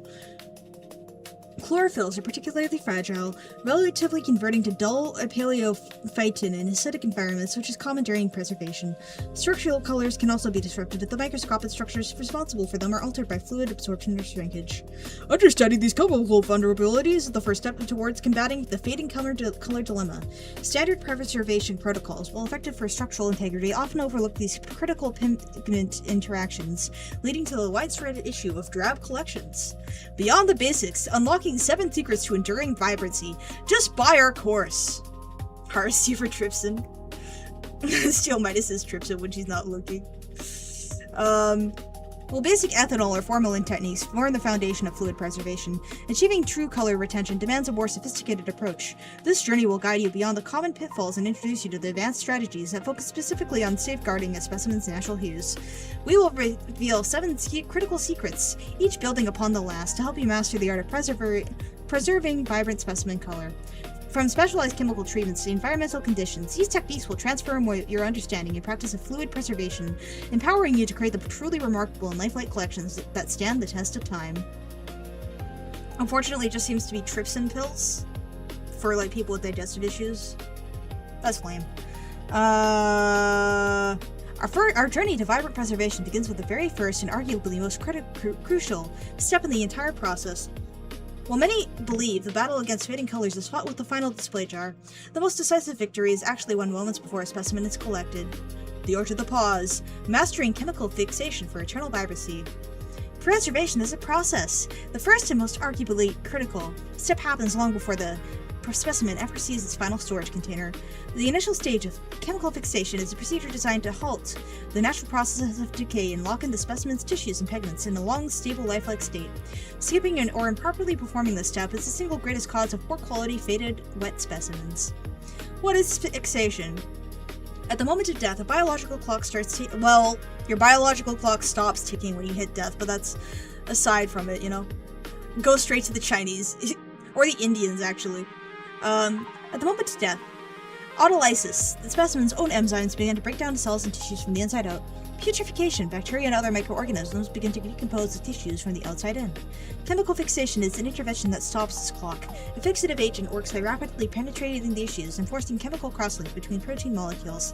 This process effectively creates a stable, rigid scaffold of the specimen's cellular structure, achieving two primary goals. It permanently halts all enzymatic and microbial decay, and stabilizes and insolubilizes cellular components, leaving them the very pigment molecules responsible for the color, preventing them from dissolving or degrading in the subsequent preservation fluid. The gold standard! Why the 10% neutral buffered formalin is essential. For general-purpose wet preservation, the undisputed gold standard is 10% neutral buffered formalin. While the name formalin may sound intimidating, it's simply a solution of formaldehyde gas and water. You can get it from drinking methanol. The neutral buffered part is critical. It means the solution's pH is kept around 7, preventing formation of acidic byproducts that can damage tissues and pigments over time. Formalin is exceptionally effective because it excels at cross-linking proteins, which are the building blocks of all tissue. This action not only preserves the physical shape or microscopic organs, but also locks in colors and stuff. A direct link between fixation and fading, the hemoglobin problem. Improper or delayed fixation is the primary culprit to all washed-out specimens. This is especially true for bloodless tissues. Like heart, muscle, liver, and gills, where the prominent dominant pigment is hemoglobin. Hemoglobin is the iron-containing protein in the red blood cells. When it oxidizes, it transforms into methemoglobin,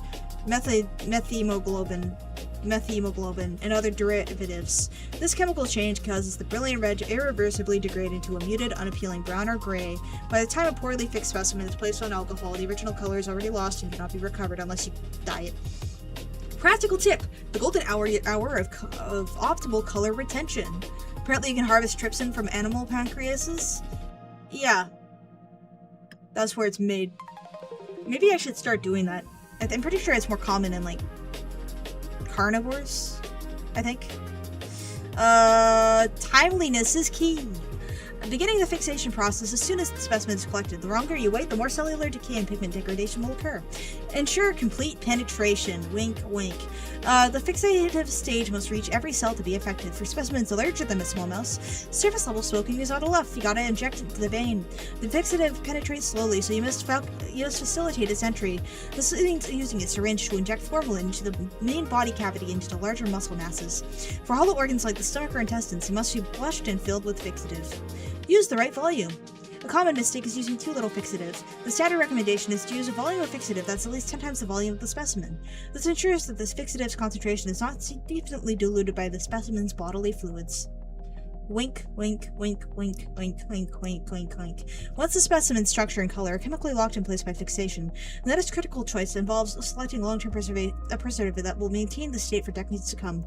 Once the specimen's tissues are properly fixed and stabilized, the next crucial decision involves selecting the ideal medium for long-term preservation. The alchemist's choice. Securing specimen integrity with the right alcohol. After the initial chemical fixation has locked cellular structures in place, the specimen is transferred to the alcohol solution. This step's not merely for storage. It initiates a critical process called dehydration, which is fundamental to long-term stability. However, not all alcohols are created equal. The choice between the most common options, ethanol and isopropyl alcohol, can significantly impact the final quality of your preserved specimen. Ethanol, the gold standard for scientific collections. I wonder if anyone's accidentally drank someone's scientific collection. You can ask Jeffrey for his leftover pancreas after he's done extracting the adrenochrome. No mayo. For decades, 70% ethanol has been the preferred choice for major scientific and museum collections, and for good reason. Its properties make it exceptionally well suited for preserving biological tissues over long times. Superior long-term stability, ethanol is more chemically stable and less reactive than other alcohols. It effectively preserves DNA and proteins without causing excessive hardening or brittleness that assures. While all alcohols leach some color, ethanol is a less aggressive solvent. It means it's gentler on delicate pigments, resulting in overall better color retention, especially for specimens with subtle or complex coloration. Proven track record. Isopropyl alcohol, a practical but imperfect alternative. Isopropyl alcohol is considered due to its low cost and widespread availability. While it can make an effective preservative, it also comes up with several drawbacks that make it less ideal for high quality and scientifically valuable specimens.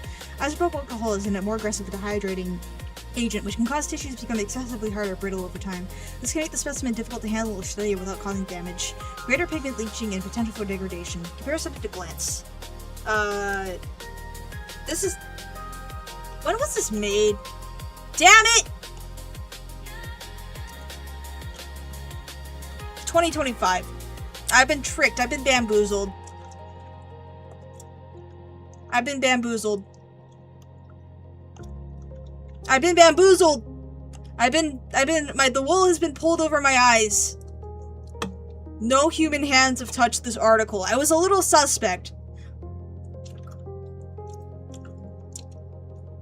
I've been tricked. I've been It's so over. It's so over. It's so over. I'm never recovering from this. The clankers are capitalizing on my niche interests. Greetings, Ichika VT sub. Hello. I just got clankered.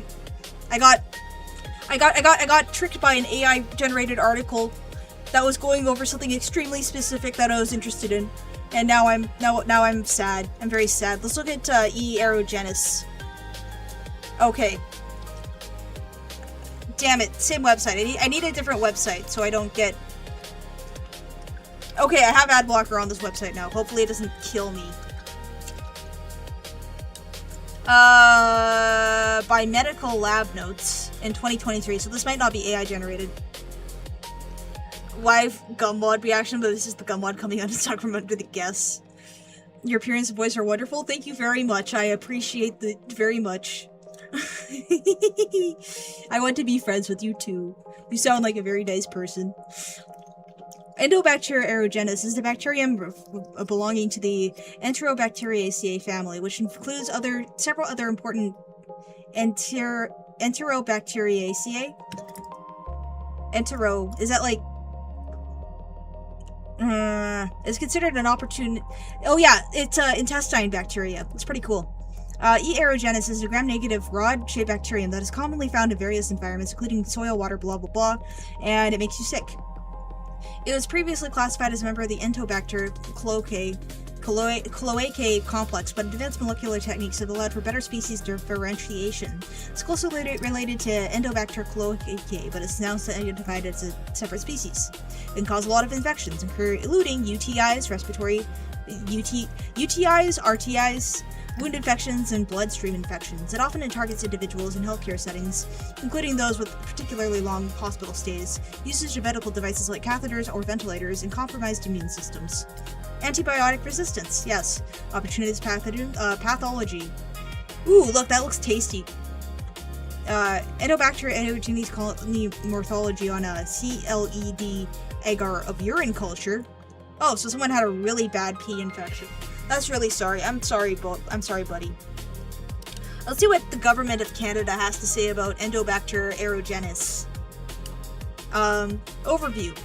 The government of Canada conducted a science-based evaluation called the Screening Assessment of Endobacter aerogenis strain ATCC 13048 to address the potential for harm to Canadians and to the environment. This is just like that one case we read.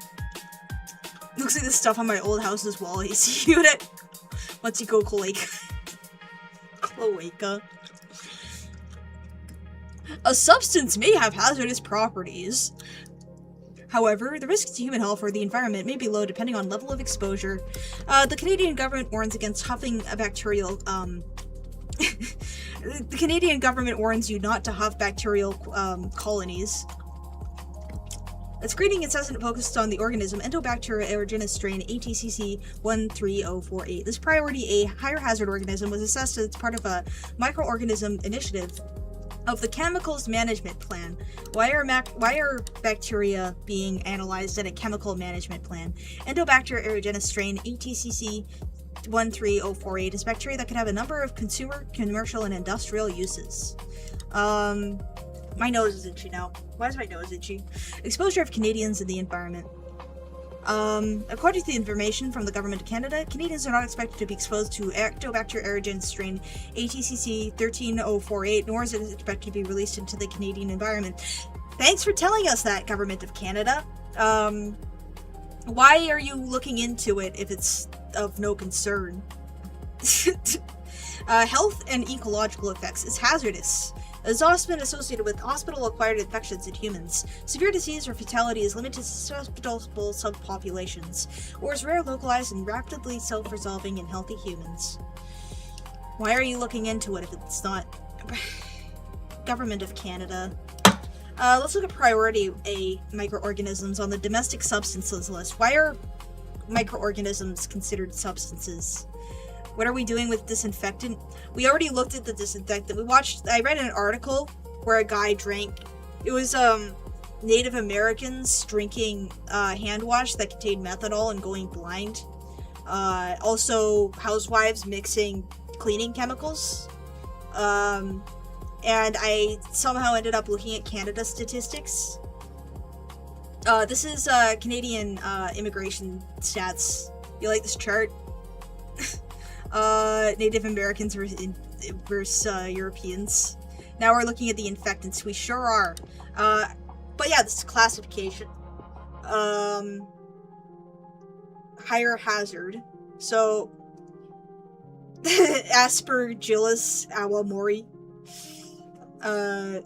No, Bacillus cereus. Bacillus subtilis. Are there any cool bacterias you guys like? Do you guys like any cool bacteria? What's your favorite bacteria? I should make that a question on Twitter. And ask. Oh yeah, we also looked at Indian Amazon, and they do sell poop cakes there. Yeah, India superpower 2030. India numero uno. Aspergillus, the most targeted of the microbes. Yes. Bacteriophages are really cute, but they're not bacteria. They kill bacteria. Volcano vibro? You like iron oxidizing bacteria. That sounds pretty cool. What's volcano vibro? Verbro? Volcano verbo? I don't want a volcano vacation rental. No thanks. Staphylococcus aureus. Staphylococcus. People like staph. You like staph infections, chat? Let's look up staph infection. You want to look at pictures of staph infections? Let's look at images of staph infections. I know you guys love staph infections. Let's take a look. Look at that. Now we're looking at staph infections. This is your fault. Thanks. Really gross. Lactobacillus, because you love dairy. Tom Pearl would be in heaven in Indian Amazon. Why is the staph... They're infected with Staphylococcus. Staphylococcus? Bacillus cereus information sheet. The Government of Canada conducted a science-based evaluation called a screening assessment of Bacillus cereus strain on the ATC C 1459-579 and Bacillus subtilis strain 11683-85-3 Bacillus cereus to address the potential harm to Canadians and the environment. Priority A hazard. Is there a priority S hazard? I huckin' love science. You're more of a mono guy. Mononucleosis. Canadian science-based evaluation. Thanks, Tassia. Mononucleosis. What do you guys think of mononucleosis? Let's look at mononucleosis on the Mayo Clinic. Why is it called the Mayo Clinic? Do they just like Mayo a lot? The government of Reddit. Your whole internet disconnected? That's because you're watching me. I'm causing your internet to disconnect. Infectious mononucleosis is often called the kissing disease. Yeah, it's the kissing disease. The virus that causes mono, Epstein-Barr virus, is spread through saliva. You can get it through kissing, but you can also get it through sharing a glass. However, mononucleosis isn't as contagious as some infections. You're more likely to get the mononucleosis if you're a child or young adult. Symptoms. Soft, swollen spleen. How do you check for a soft, swollen spleen? The causes: kissing. Enlargement of the spleen. Mononucleosis can cause enlargement of the spleen. In extreme cases, your spleen may rupture, causing sharp, sudden pain on the left side of your upper abdomen. If such pain occurs, seek medical attention immediately. You may need surgery. Look how big that spleen gets. Conan the bacterium. Dinococcus radiodurans. I do want to know. Let me see. Dinococcus radiodurans. Dinococcus radiodurans is an extremophile and one of the most radiation-resistant organisms known. It can survive cold, dehydration, vacuum, and acid, and is known as a polyextremophile. It's the most radiation-resistant bacterium and the most radiation-resistant life form. The genus name Dinococcus comes from the ancient Greek meaning terrible and coccus meaning berry. Terrible berry. The specific epithet, radiodurans, comes from radius and dure, meaning radiation and surviving respectively. The species was formerly called Micrococcus radiodurans. As a consequence of its hardiness, it's called the Conan the bacterium in reference to Conan the Barbarian. And initially, it was placed in the genus Micrococcus. After evaluation of ribosomal DNA sequences and other evidence, it was placed in its own genus, Dinococcus, which is closely related to the genus Thurus. Me and my marshmallows. The spleen grew 3 sizes that day. You got trench foot during training, and the fungus was so embedded that I had to take oral antifungals. Also, bacteria was eating with the soft, wet skin on the bottoms of my feet.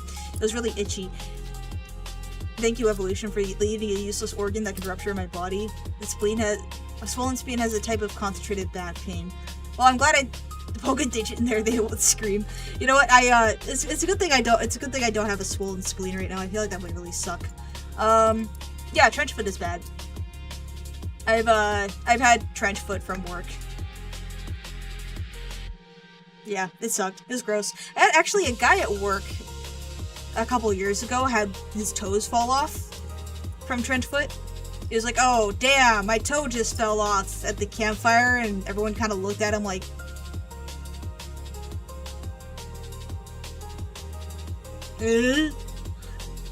that's why they're so stinky, French foot.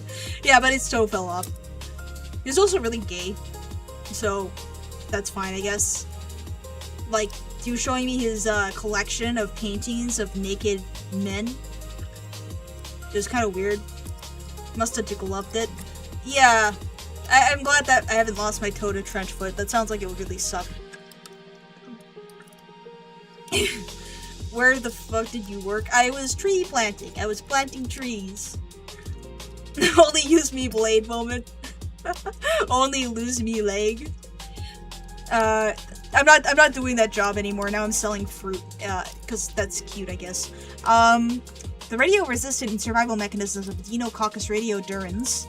Dinococcus radiodurans is distinguished by the most radio-resistant organism ever known and can tolerate extreme environmental conditions such as ionizing radiation, ultraviolet radiation, oxidation, and desiccation.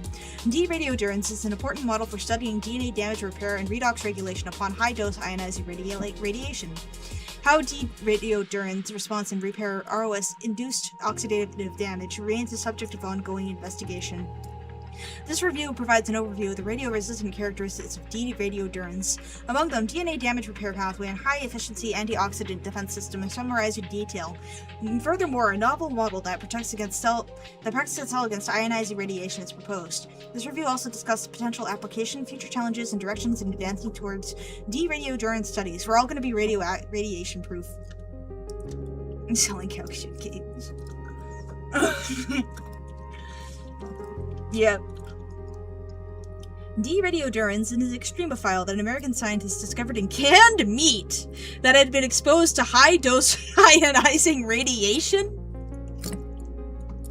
I want to read that article. Canned meat exposed to ionizing radiation? What were they doing with the canned meat?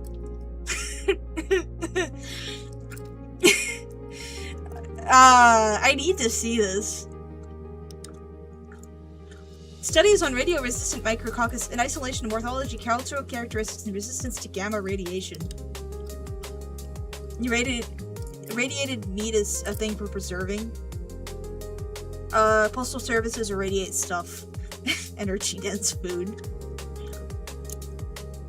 1956? I can't read that. It's gone! I can't read here. We have a guy at my job whose cartilage in one of his bones and pinky toe went away. It just disappeared like that for 10 years before he got it looked out and found it was just gone. Did it just like evaporate? Was he working in a vehicle that had a lot of vibration? It sounds really terrible. Just fucking jelly toe. Hey guys, it's me. Welcome to my channel. My name is Jelly Toes. I have no bones in my toes anymore. It disintegrated. It just disintegrated. My bones just disintegrated. Yeah. Funny stuff. This microbe eats radiation for breakfast. Now we know its secret by Science Alert. Toe cell lost all his bones. Damn, what else is cool? My nose is still itchy. I don't get it. Ooh, this is a cool picture. Let's see if I can open it in a new tab. I don't want to summarize with Copilot. Shut up. Bing. Adjust viewing area to see relevant results. These cool pictures. Open image in new tab. Open image in new tab. Look at these cool pictures. Why is it so tiny? Zoom in. Control plus. It looked cooler when it wasn't so pixelated. Why is this so pixelated? Wife burning. Pictures. The tiny mites that live all over faces are kind of cool. They live in your eyelashes, and if you're immunocompromised, you can get a nasty infection. Yum yum infection time. Damn. Well.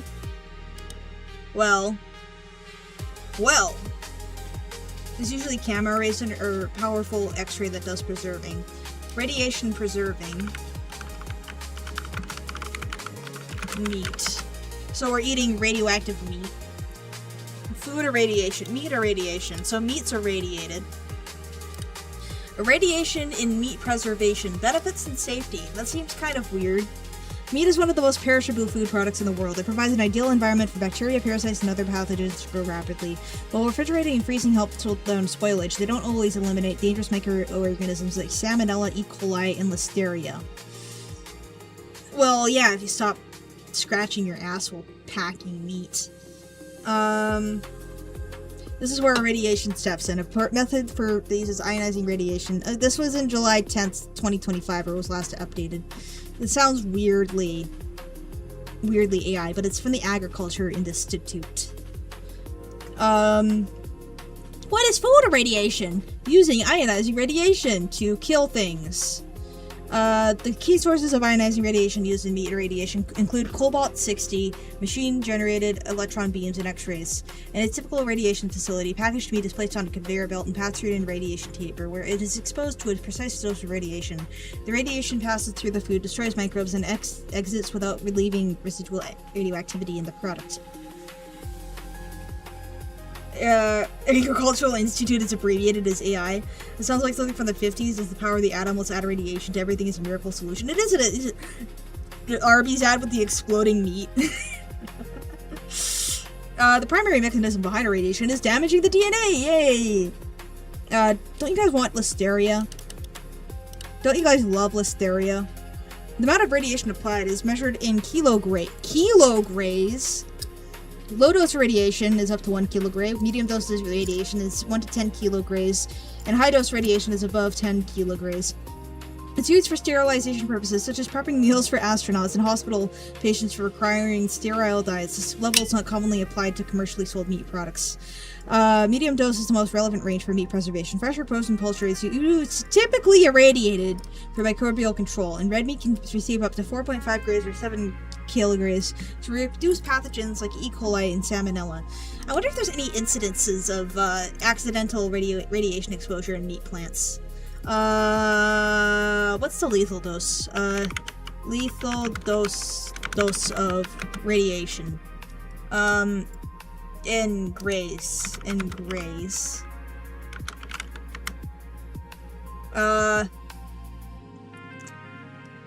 8 to 10 gray is considered universally lethal. Okay, so, incident of radiation exposure in meat plant. Like, this has to have happened at least once. Occupational radiation exposure. Radiation emergency preparedness and response. Workplace radiation emergencies. I haven't seen anything with meat plants. Like, no, there has to have been an incident. Like, there's no way there's not an incident. It's all nuclear power plants, but I wanna see meat plants with radiation exposure. Cobalt-60 rods typically have drop and run written on them. Like the start of Asylum. Orphan sources could be a whole stream topic. Yeah, but too many people cover orphan stream sources, like orphaned sources, because there's only like 3 or 4 interesting stories, and the rest of them are like, oops, some guy found an orphan source and nothing happened, because nothing ever happened. And meant plant, I meant meat. Meat plant cells. Radioactivity in food after a nuclear emergency. Ingestion doses for nucleotides in seafood before and after. Monitoring radionuclides in drinking food and water. Environmental pathways. Blah, blah, blah. Decontamination of rural settlements following radioactive exposure. Radiological emergency. Exposure to a livestock carcass. This one might be interesting. This one looks interesting. Look at that poor horse. Look at that poor horse. They used to ship sources through Canada Post to use in industrial radiography. I found a video on Chernobyl. Irradiated meat that Russia had sold to people. That's pretty cool. There are some scrappers that got killed by a cobalt rod from an X-ray machine. That's in Thailand, but that's not what you're looking for. I've already seen that, like, videos on that, like, 5 times. This page is intentionally left blank, guys. Yeah. So, introduction, purpose and scope. Accidents at nuclear power plant.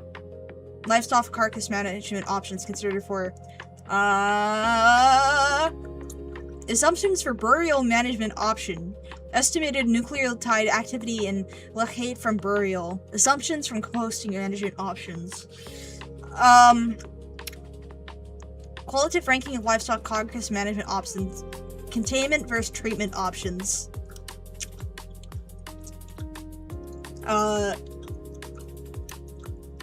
Executive summary. Proper management of livestock carcasses following large-scale mortalities protects humans, livestock, and wildlife from chemicals and biological hazards, maintains water and soil resources, protects ecological resources and services, and enhances food and agriculture security. In support of the National Response Framework, the U.S. Department of Homeland Security Science and Technology Tutorial funds research in collaboration with the U.S. Environmental Protection Agency's Office of Research and blah blah blah blah blah to support proper management of animal carcasses following major environmental incidents.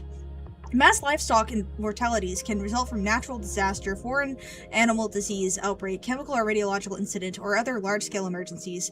A product of the collaborative research between USIPA and USDSA evaluates livestock options. A radiological emergency affecting livestock could be unintentional or intentional. This radiological incident scenario for this assessment includes beef cattle that have ingested feed contaminated by fallout from a nuclear power plant accident. 4 radionucleotides from concern and initial contamination levels for the assessment are based on data from actual nuclear power plant incidents. The livestock carcass management options are considering the human exposure assessment on 7 well-established methods, include previous phases on this project: on-site open burning, pyre or on-site air curtain burning, on-site unlined burial, on-site composting, off-site fixed facility incineration, off-site landfilling, and off-site carcass rendering. For the 3 offsite options, all environmental releases are assumed to be adequately controlled and monitored for compliance within U.S. federal regulations. Because few facilities are licensed to manage radioactive waste and U.S. capacity costs, long travel distances are likely to eliminate these from consideration for managing large volumes of radioactive carcasses. In addition, the assessment assumes that rendering would not be used because the radioisotopes would remain in products and waste streams, all of which require further management as radioactive waste. For these reasons, radiological exposures associated with off-site options are not quantitatively assessed. Combustion-based carcass management options, including off-site incineration, on-site open and burning, blah blah blah, may not change the quantity, the level of radioactivity, or the rate of radioactive decay of radioisotopes significantly. These options, including the uncontrolled on-site options, will release some quantity of the isotopes into the air, causing further spread of contamination. This is funny. It's funny that the US has an article on burning radioactive corpses. I'm trying to run a caloric deficit to lose weight. How much enriched nuclear material should I consume per day to not feel empty? 10 kilograms. Exposures are quantitatively assessed for leaching to groundwater from on-site burial trenches and compost windrows, and from soil exposure pathways from a compost application. Exposures are evaluated relative to one another based on ratios of estimated radionucleotide activity and concentrations in media to risk-based benchmarks. Potential exposures from groundwater are greater for the burial option rather than the composting option. This is due to the absorption of leachate by bulking material in the windrow. Leachate's interesting. Leachate's basically goo that comes out of the corpse, right? Table ES1 summarizes ranking of the 7 carcass managing options. So, rank 1, containment options: off-site landfilling, on-site burial, on-site composting, and on-site compost application. Composting does not destroy radioactivity, and then a properly constructed windrow would produce a minor amount of leaching and less potential exposure compared to burial. Bulky materials absorb most of the leachate and would block out the beta particles but provide limited blockage of gamma radiation. For nucleotides with relatively short half-lives, this windrow can be left in place until radioactivity declines to acceptable levels. On-site burial. Without proper sitting, on-site burial has potential to contaminate groundwater with mobile radionucleotides, particularly with longer half-lives. The thick depth of compacted cover soil would block most radiation on the surface. Off-site landfilling. Managing carcasses on an off-site facility is authorized to accept radioactive waste when contain the radioactivity or reduce exposure. Capacity, distance, and cost limit. Feasibility. Commercial waste incinerators are not licensed to accept radioactive waste. You hear that, guys? You can't send your radioactive waste to a commercial incinerator. If incineration is allowed, air pollution control equipment would provide more protection than uncontrolled combustion options. Combustion ash would contain concentrated radionucleotides. Off-site rendering. Although air and water releases are regulated, rendering facilities are not designed or permitted to process radioactive livestock, making this option unlikely. You hear that, guys? Meat processing plants are not certified to process radioactive meat. Radionucleotides would not be destroyed and would remain in rendering products and waste, possibly at increased concentrations. No, just feed it to people for cheap, you know? Dilution is the solution to pollution, right? On-site open and burning and air curtain burning. Combustion is not effective in reducing radioactivity levels in a waste stream, and contamination would be spread by uncontrolled air emissions. Exposure can result from contamination of blah blah blah. Combustion ash would contain concentrated radionucleotides. Cannot burn glowing cow. No fun allowed. Oh, here's the list of abbreviations. You want to do some... you wanna... Okay, there's HH-RAP as a... HH-RAP? You guys wanna hear the HH-RAP? What a funny abbreviation. Me getting down with the HH-RAP. communist bureaucracy is at its worst. What do you mean I can't feed nuclear beef to the poors? Can you use the radioactive cow dung for the puja? Glow cow the solution to India? Yeah, I love the HH rap Kanye song. It's Human Health Risk Assessment Protocol. Thanks for the abbreviation, USPA. USAPA. Purpose and scope. This report focuses on relative exposures and hazards for different livestock carcass managements and options in the event of a radiological emergency. Selection of radionuclides for this assessment is described in problem formulation in Section 2. Consequences. Currently 400 nuclear reactors are in operation with 65 new ones under construction and another 165 planned around the world since the atomic bomb exploded at Ar-a-Lago, New Mexico more than 70 years ago. More than 2,000 bombs have been tested, injecting radioactive materials into the atmosphere, and over 200 small and large accidents have occurred at nuclear facilities. In addition, large quantities of radiological wastes are generating every year that will need to be stored for thousands of years to come. Radioactivity has seriously harmed wildlife at Chernobyl and Fukushima.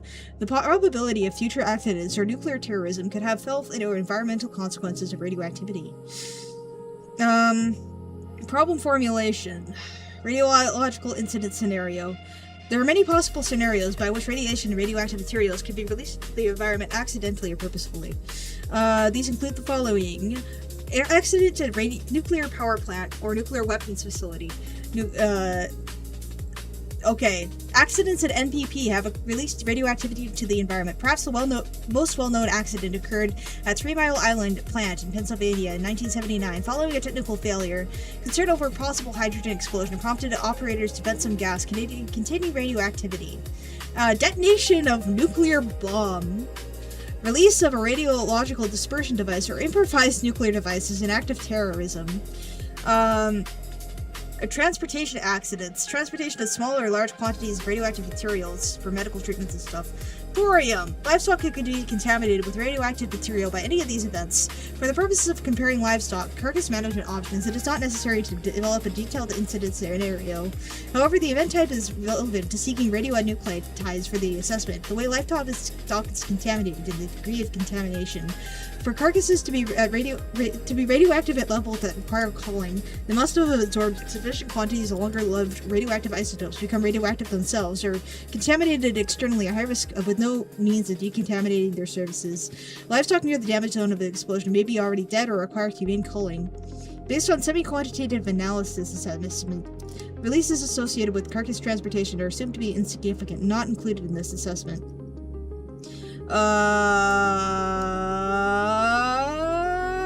For a radiological emergency to be sufficient magnitude to release radioisotopes with longer half-lives, a serious NPP accident, detonation of an IND, or detonation of a nuclear bomb would be needed. Following such an event, livestock could be externally contaminated by fallout or in contact with soil or other media. Internal contamination can occur via inhalation or to airborne radioactive plume, ingestion of fallout contaminated forage or feed, incidental ingestion or fallout contaminated matter, and or ingestion of contaminated surface groundwater. Following the Fukushima incident, wild boar were found to have elevated level of cesium. Oh, thanks for the jewels, Hidden. Thanks for the jewels. Press F to smoke a jewel. A dirty bomb. Modern nukes don't irradiate nearly as much as the old ones. Japan was dangerous but habitable after a month or two. I had a couple more. Thanks for the jewels, Hidden. Humans can wipe out every living thing on Earth with the press button. Huge W. Press F to pay respects. Remember when that was a meme? Oh, look at this! Following the Fukushima incident, wild boar were found to have elevated levels of cesium 137 from ingesting mushrooms, which are cesium hyperaccumulators.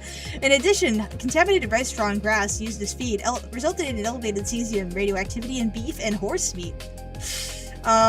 In some cases, measures are available to contaminate livestock that have ingested radioisotopes. For example, providing clean food and water can help eliminate isotopes. Similarly, milk contaminated with iodine 131 can be frozen or powdered until radiation falls to an acceptable level. These options are further discussed in Appendix B. Although decontamination options should be considered in the event of an actual radiological emergency, they are not included in the scenario for the assessment of contaminated livestock management. See that pride flag? You can honor it by pressing F. Considering the option above, the radiological incident scenario for this assessment includes beef cattle that have ingested feed contaminated by fallout after an NPP accident. This level of exposure is sublethal to the cattle, but is sufficient enough to raise concerns about human exposure from beef consumption. Whether or not the beef contamination exceeds food safety standards, the beef will not enter the market and the animals are euthanized. The feed may come from on or off-site, but on-site contamination from an accident is not so severe as to displace residents or limit the feasibility of managing carcasses on the site. Why am I reading this? Why am I reading this? It's funny. It's really funny, but... what happened for them to make an entire government report about incinerating radioactive carcasses? Hello, person. Hello, tubes. The Freud is yapping. Okay, guys, rendering radioactive meat is not a practical or practicable option. You hear that, guys? You shouldn't be eating radioactive beef. Remember what the stream was about, what would happen if you drank bleach? Yeah, but now we're, look, radioactivity is also, decontaminating. It's also, like, antibiotic. Fukushima means good fortune. Thanks for joining the stream, Alestri. It's pretty good. Pretty good. Remember to properly dispose of radioactive bodies. Don't burn your radioactive corpses. Radioisotopes would remain in all products of the rendering process. None would be useful. Products in contaminated wastewaters would have to be treated as radioactive waste, which negates the value of rendering. NRC regulations do not permit animal tissue with radioactive materials have been introduced to be disposed of in a manner that would permit use as human food or as an animal feed, which would preclude rendering. Thus, only 3 of the 7 original carcass management options would remain for full analysis in this assessment: on-site burial, on-site composting, or off-site landfills. High landfill radioactive waste is managed primarily by the U.S. Department of Energy at its Nevada nuclear security site, which was previously the Nevada nuclear bomb test site.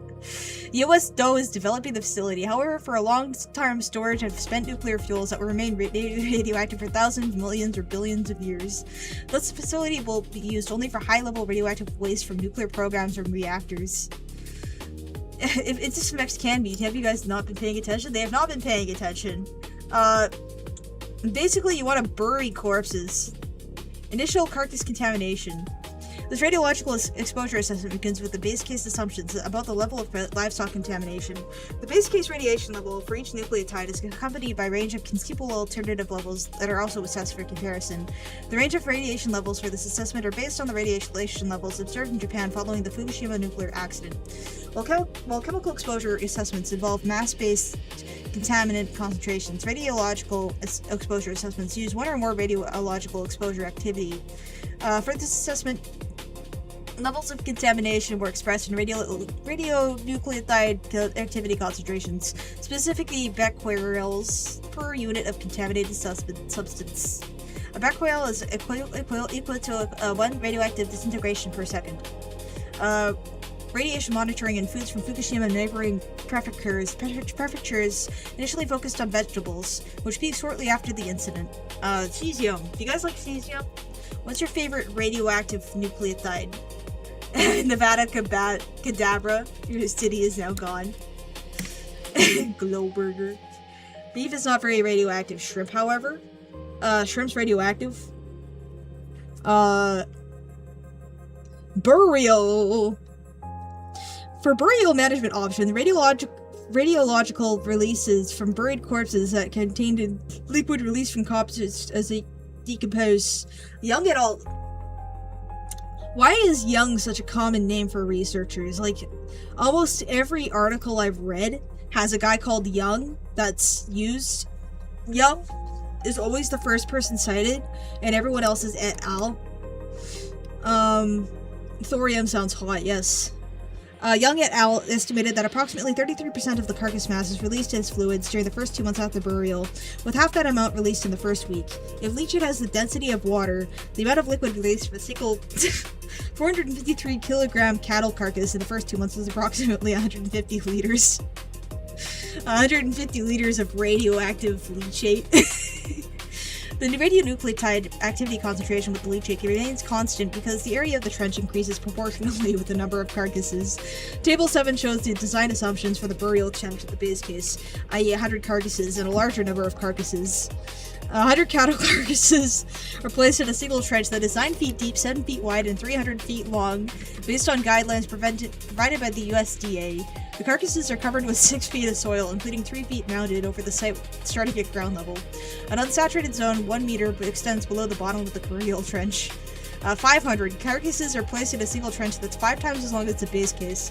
All other design assumptions are equivalent to the base case. 1,000 carcasses are placed in a single trench that is 10 times as long as the base case. 10,000 carcasses are placed in 10 parallel trenches equivalent to the trench of 1,000 carcasses. This is funny. Something wrong. Why is this so funny?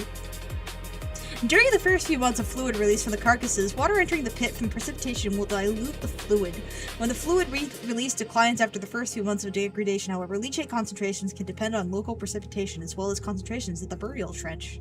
The contribution of precipitation is not included in the leachate modeling approach for our on-site burial option because depending on which precipitation occurs, it may or may not dilute concentrations during the most active period of leachate release. The leachate concentrations needed for the amount of radioactive decay over 2 months, including when the leachate was released. The exponential decay equation, equation 3.1, can be used to estimate the radioactivity remaining at a specified time. You guys remember math? Add a trench shovel to throne. Wait to know. Yeah, guys, we're doing math now. Cool. Look at that, guys. It's an integral. You guys like integrals? Are we gonna start doing integrals now? Corpse goo is free, you can take it home. I've collected gallons of cadaver slime. Cadaver slime? It's great to add to salads. It's just pour cadaver slime on the salad bar at the Golden Corral. Just go into the Golden Corral and pour cadaver slime into the vats of food. I don't think any perceivable change will occur in the quality of the food if you do that. I forgot everything more complicated than the Pythagorean theorem. Leaching from the compost windrow. And Golden Corral is people.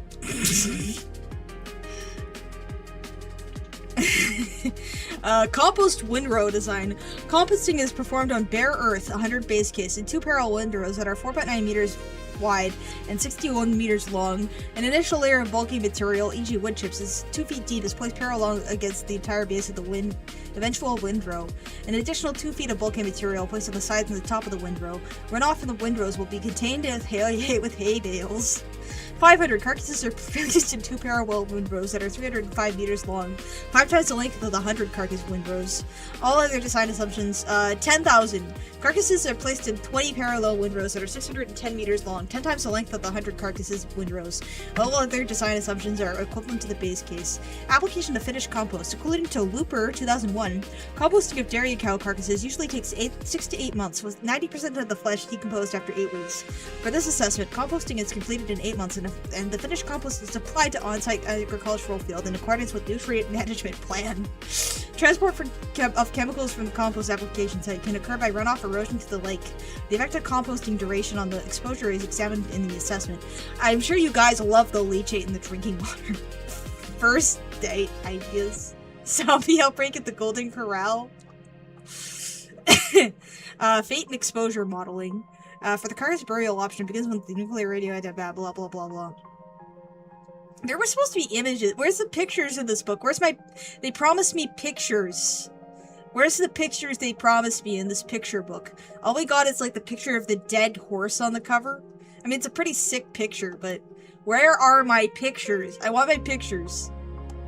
Oh, we got some graphs. Green ovals represent red boxes represent carcasses. This feels like a .exe. I feel like I'm reading a .exe. Why are there so many? Sick. Let's look at the picture of the horse again. Look at that dead radioactive horse.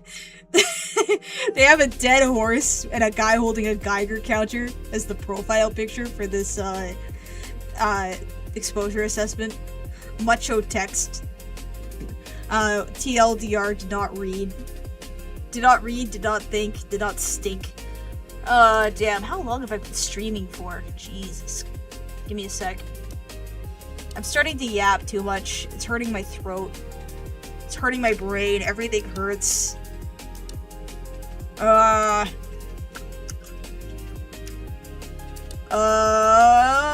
can't I see anything? Alright. That poor horse, man. This makes me so sad. Poor horse. Sorry, horsey. 2.5 hours? Well, you know, this might be a good point to stop. This is a great point to stop. This is a very wholesome point to stop the stream. Methanol poisoning. I read a lot during the stream. I was reading you guys a bedtime story. We were reading about India wife burning, methanol poisoning, other kinds of poisonings, all kinds of poisonings. Very wholesome disinfectant stream, but very fun. I like talking about disinfectants and stuff. Yeah. Thanks for checking in. Until next time. Next time I won't miss my stream window. I promise. I'll do better next time. Thanks. Have a good. Wait. What was the phrase from the Truman Show? Truman Show catchphrase. Good morning, and in case I don't see you, good afternoon, good evening, and good night.